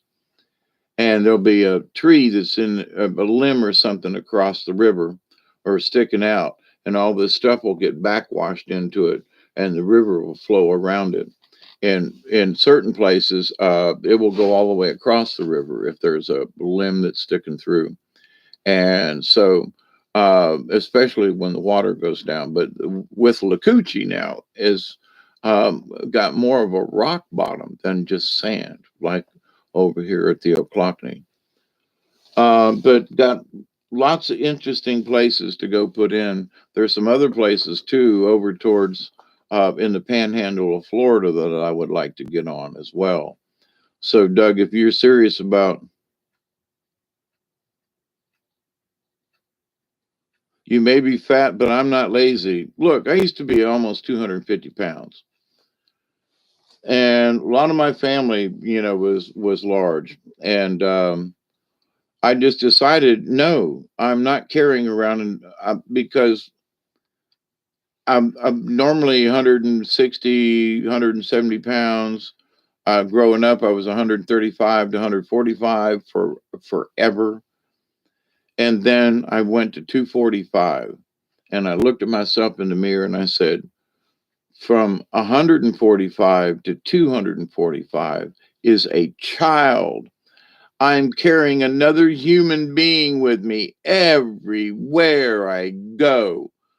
So every time I thought about wanting to have a candy bar or something, I was like, you're carrying another child. No, no. So I don't know, I might be 170 pounds at the moment. I eat sparingly at times, I really don't eat like a really oughta, but eh, I'm happy, you know.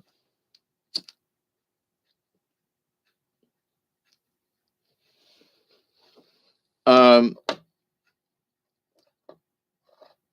but anyway, I the fried I don't eat bacon and stuff like that though. I do like there's a certain hamburger patty company that have bought from for years. And yeah, they might have something in them on anyway. But I had I made myself a homemade hamburger tonight with a little bit of Worcestershire sauce, some ground garlic on top of it, with some fresh onion that I sliced up, two pieces of cheese, so it was a double cheese, on some fresh wheat bread, with mayo on one side and some, spicy mustard and on the other, and mashed between two pieces of bread, and yum yum. And so, it takes me a couple of weeks to eat them. So, but it's easy for me to fry up a hamburger, and I know I like them a certain way, a little salt and pepper on them, and just easy to cook in under 10 minutes, But as far as going out and eating fast foods and stuff like that, no. But I'll make me a hamburger at the house. So, and I used to eat two of them when I fry. I was like, well, I'm making one. I'll just go ahead and fry up. And nah, I quit doing that simply because I don't need. I didn't. course, Duggar usually got half of the second one, but anyway, yeah, I always cook something with him. Um,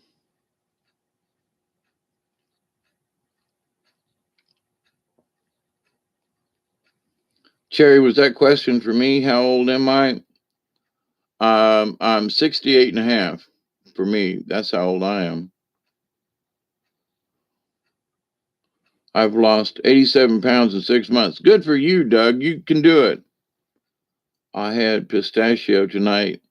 Uh, Ice cream, pistachio, yeah. I had fried egg sandwich today, scrambled egg sandwich with I like sage, a little bit of Creole sauce, a couple of dashes of hot sauce in it, some salt and some pepper. And did I miss something? And some olive oil in the bottom of my cast iron frying pan. Um, and I think to myself, that little dash. I go through more olive oil, I think, in frying stuff. Um, but I use it in stews. I don't eat as many salads as I used to, but red wine vinegar and some good olive oil, on a salad, as a dressing, man, you can't beat it. But anyway, yeah, Elderberry, I do that too. I make my dog a burger with mine. He loves that. Yeah. But I do a lot of sandwiches. So I go through a loaf of bread, wheat bread. I don't do the white. I do whole wheat as much as I can. Um,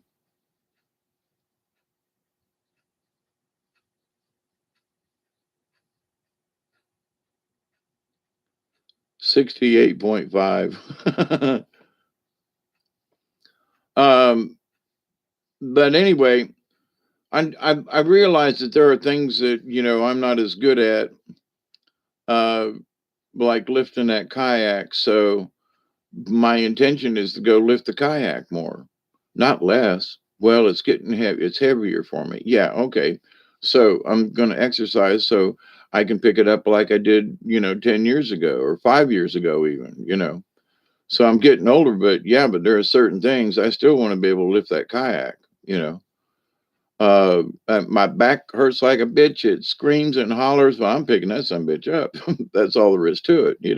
I'm going to go on my adventure, and I'm not going to let a little back pain stop me from doing it. That's just all there is to it. That would. I've given up too many times in my life, and I realized the last few months I've made excuse after excuse not to go to the river. Now, mostly it has been way too high, or I would have been on the river. But I was starting to use Duggar as my excuse. But when we got down to the river down where I'm at is really wide and looks like lakes and it looks like a lake in places. It's not just a river in confined banks. It spreads out in this lowland over here and comes back around. Then it goes back into another. Then around this curve over here, there's lowlands back. So there's all these places that, especially with the water up the way it was the other day, I was able to go through places I just did not know existed. It was great. I got to see stuff I hadn't seen. Um, and like I said, we got out and found us a little camp spot down there that'd be perfect to go down. A couple of folks can go, you know, high up on the bank. You wouldn't have to worry about anything. Um, but close enough. You're less than 30 minutes paddle back to your vehicle kind of thing. Um, Depending on the weather, but of course, if the river is flowing backwards like it has on me at times, it makes a trip really quick.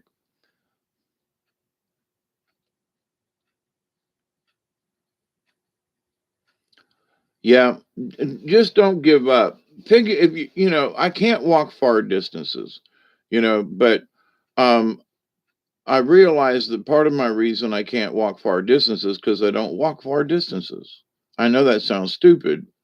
So I make it every day, whether I don't ever get any decent mail. Okay. So it's all crap or nothing. But it's the walk up the driveway and back. It's the cutting over to the woods and checking out the tent.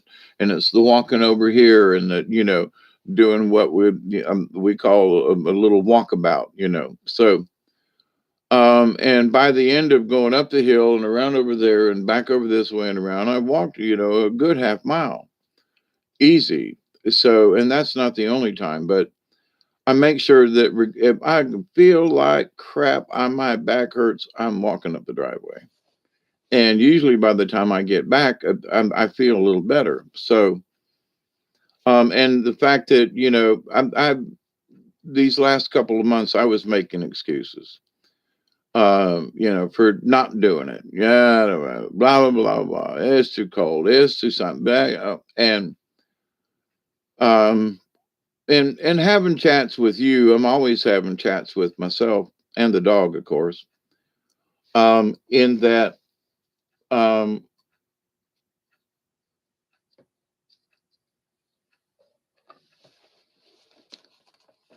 there have been times for myself where I think I stay in meditation too much.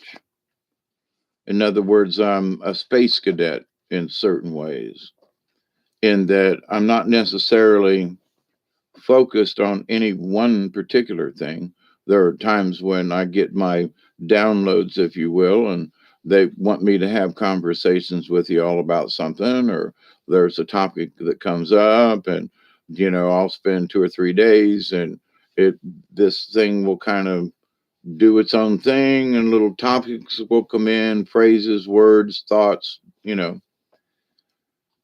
Um, so for me, I'm always in tune with that. So by being with nature and in nature and on nature and hanging from a tree, in a hammock and swinging in the breeze and being on the water and all of those things, I understood that I'm always at some point tied to nature. I'm always in a state of grace in that I'm gracious to Mother Earth. I'm in gratitude. So it's not that I have God's grace sprinkled on me. That's not what I mean. But I realized it the other day and I thought, now that's an interesting phrase for me to want to use because it has all of these Catholic Christian kind of connotations. But being in that everything that I do now is, because it's so minor to the rest of the world, other than coming in and having these chats with y'all, um, it's, oh, did we miss it? No, it's 3:20. Okay, it's 4:20 somewhere. Okay, so it's been 2 hours now, and I can share with y'all one more time, and about empty too, but um, and being here with y'all now,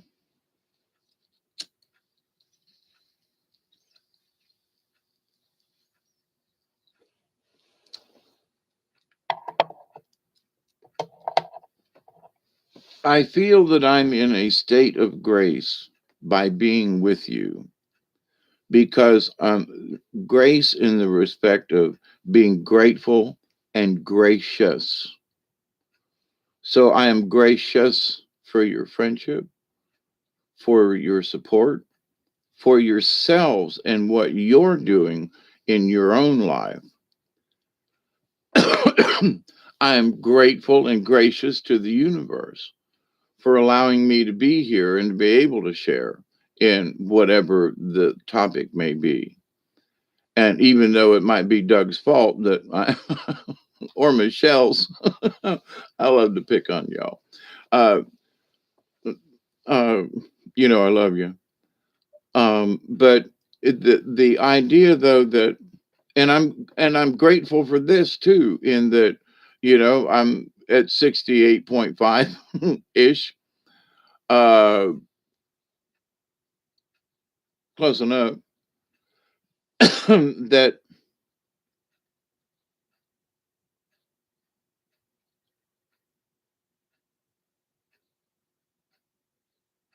as an old geezer, I have the opportunity to stay in a state of semi meditation all the time.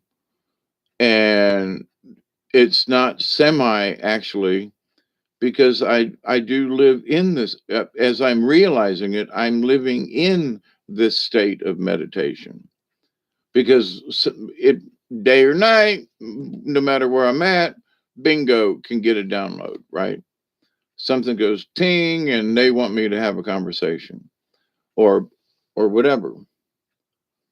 So happy 420 somewhere. Um,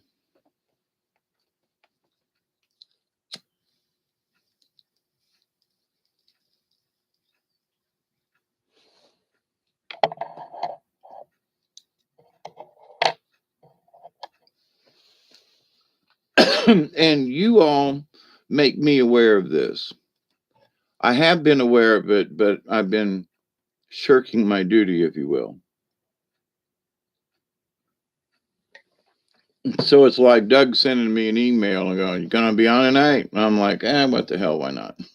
Just to pick on Doug, right? And if Michelle shows up, I can pick on her too.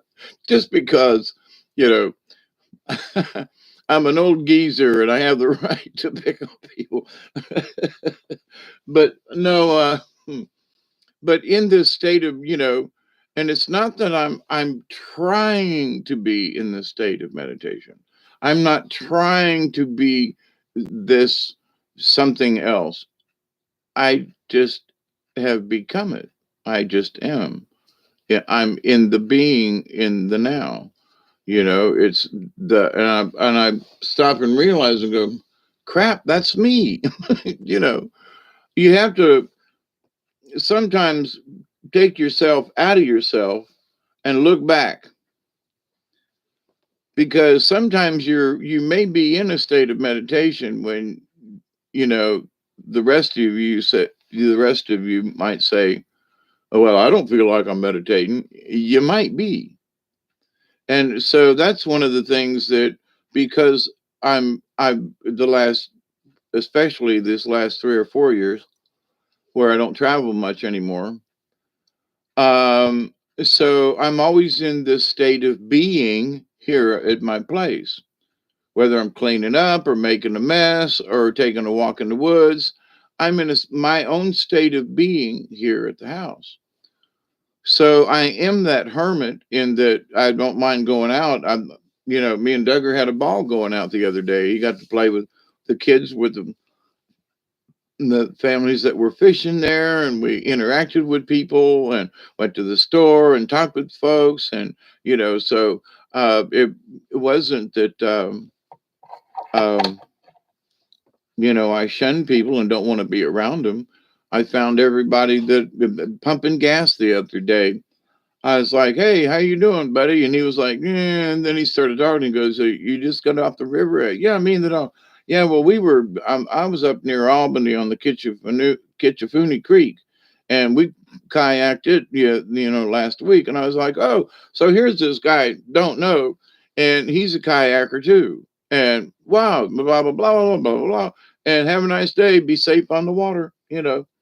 So, and it was just two people pumping gas, and it ended up being a conversation about float trips, kayaking, and and I instigated the conversation. He nodded my way, and I was like, "Okay, here comes here comes Hawkeye. I'm going to strike up a conversation." And then, but he's the one that offered, the the fact that he'd been on the river, him and somebody else, and anyway, so, and we talked about the Flint for, so in a minute and a half we had a really nice conversation and understood. Yeah, I've been on the Flint. You've been there too? Yep. Yeah, that stretch from, yeah. And in that little bit right there, if you've been on a certain river, been through a certain stretch, that you have experienced what those folks experienced. Yeah, the water's a little too high, man. When water, yep, I mean, boy, yep. And so you get it. You don't have to go into lengthy. Well, man, the rapids when the water's and the thing, and when you get around that curve up around the blah blah blah, ain't nothing like that. You've been down there, yeah. You seen what it's like, yeah. Blah blah, blah, and you immediately understand what it means, because they've experienced it too.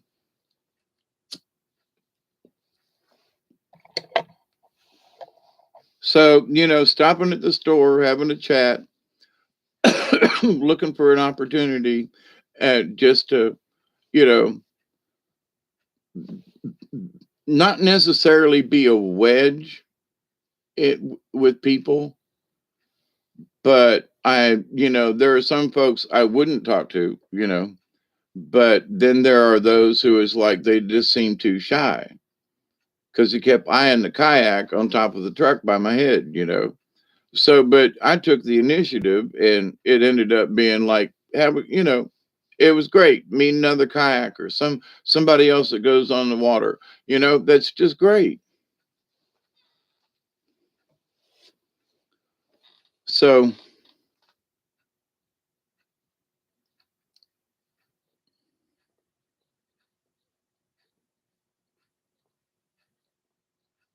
but anyway, so I figured out again, just here these last couple of days, in that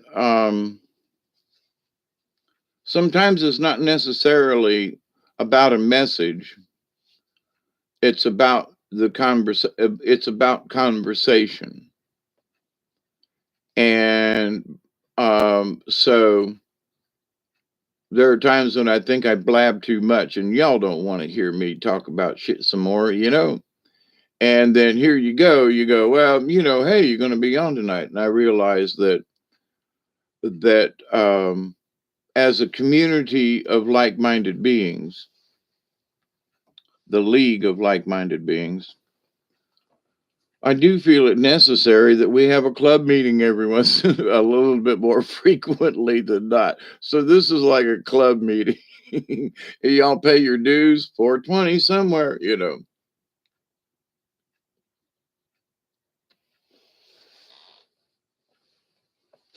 Oh my God, I'm sore. I've been reaching up overhead and cutting limbs and vines hanging down. I've been paddling. I have done a lot of work these last few days. And even today, I went outside and did some stuff. Been toting garbage up um,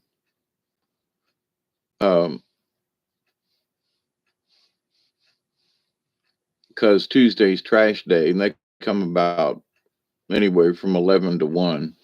And I missed. They'd already emptied the garbage by the time I got up there about 1:30. So, but I took garbage anyway. And for everything that I've been going through the shed, I go, oh, that can go. Oh, don't, that's going. Why am I keeping that? Don't know. That's going. So I've got little piles, and I've got a nice pile back in the back there that I save all my old dog bags, feed bag thingies, and use them as garbage bags. And so, and I'll reuse them. So, but anyway, I've been finding stuff and putting it in piles so I can just go, where's the garbage bag, and get rid of some more stuff. So it's all going well in that respect. I found some pieces the other day to help strengthen the seats on my and the bars on my canoe. It's so old that the aluminum has rusted, and so I have to put new drill out the holes and put new um, pop rivets in. But while I'm doing it, I'm going to put little braces underneath each of the bars. And I'm seriously thinking about relocating one of the bars. Uh, but anyway, so, but I found what I needed, and I got the drill, and I got my drill bits, and I got all my pop rivet guns and everything. So I just need to get out there. And there are a couple of places where there's some cracks in the bottom, and I know I got a slow leak. Um, but I don't know if I'm going to be able to. I wanted to take the canoe down the Withlacoochee this coming weekend, but instead of me and Doug are being crammed in a kayak, it just it gets tough. And I want to get my canoe out and see how he does in that. So plus, if these other folks go, I'll have another set of hands because that the canoe is a lot heavier than that kayak is. But that tells me. Um, so you want to go boating, yeah. Well, then you need to be able to put your boat on the trailer. You need to be able to do this. You need to be able to hook it up. And if it means going out there and practicing it a couple of times a week, so that by the time it does come for you to do it, you'll know where all your stuff is. And it's like in the carny business, it was sort of like you, especially in the springtime, you got out all your stuff that was in put up for winter quarters. You got everything out, you painted it, you fixed it, you did whatever you needed to do in the early spring before you hit the road with the carnival, which was right about this time of the year back in them days. And so you made sure your canvas is waxed, and you made sure this and that and blah blah blah, and um, and you were ready to go. Did a practice run. So that's sort of what my mode is in right now, because we're going down the river one way or the other. And Doug, I think you're still hanging out. If you could make it this way now, um,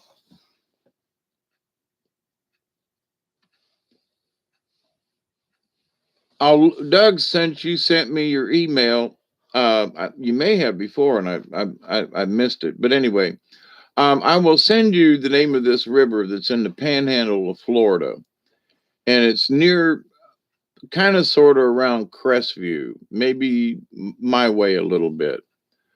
But it wouldn't be a bad journey for me. I could make it. And it's a blackwater lake, and there's reserves on both sides of the river and everything. And um, I was going to call my daughter and say, "Look, I can make it this far. Can you get from Pensacola to here?" But it wouldn't be quite as far to go for you. Um, and there are some camping areas in the place in the area. 333, yeah.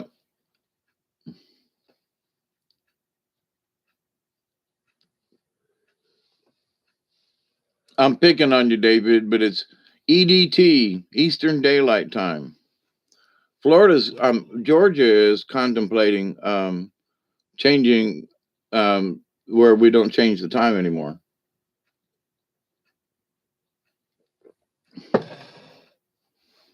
And Georgia's getting a lot of heat about their voter law and this, that, and the other thing.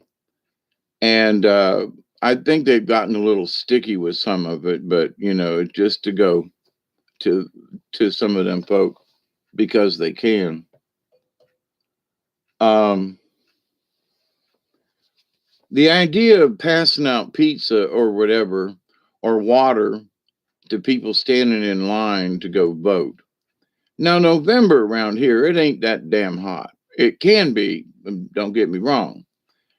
But if you are going to go stand in line, I'm going to take my own damn water bottle. And I don't want to eat while I'm standing in line going to, somebody passing out pizza. But the idea that it buys votes, it gives someone the opportunity to talk to the people in line, to sway their vote or something like that. And in that respect, I think it's stupid that people would want to pass out pizza or whatever, water. People are dying standing in line. Okay, get this. So, and they also want to make it that, that you don't have to have any kind of identification. They will send you a voter registration card. If you take your voter registration card, a lot of times that'll work. But on the driver's license, they just scan the back now and you're right in their system. Now, I know that not everybody has a driver's license, but there are folks, you can get a dadgum ID. That's all you need. I am this person. And that's what and I can't understand why this is a big problem for people. Well, why they most of the people who are complaining about the Georgia law already have some form of identification. Period.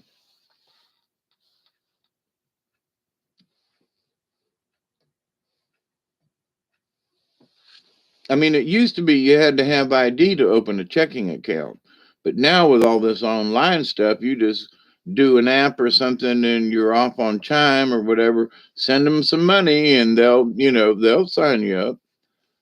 They don't, but they still want your name and address and who you are and what your age is and can you prove it? Do you have a valid driver's license? That helps to establish credit and whether or not you can pay your bills.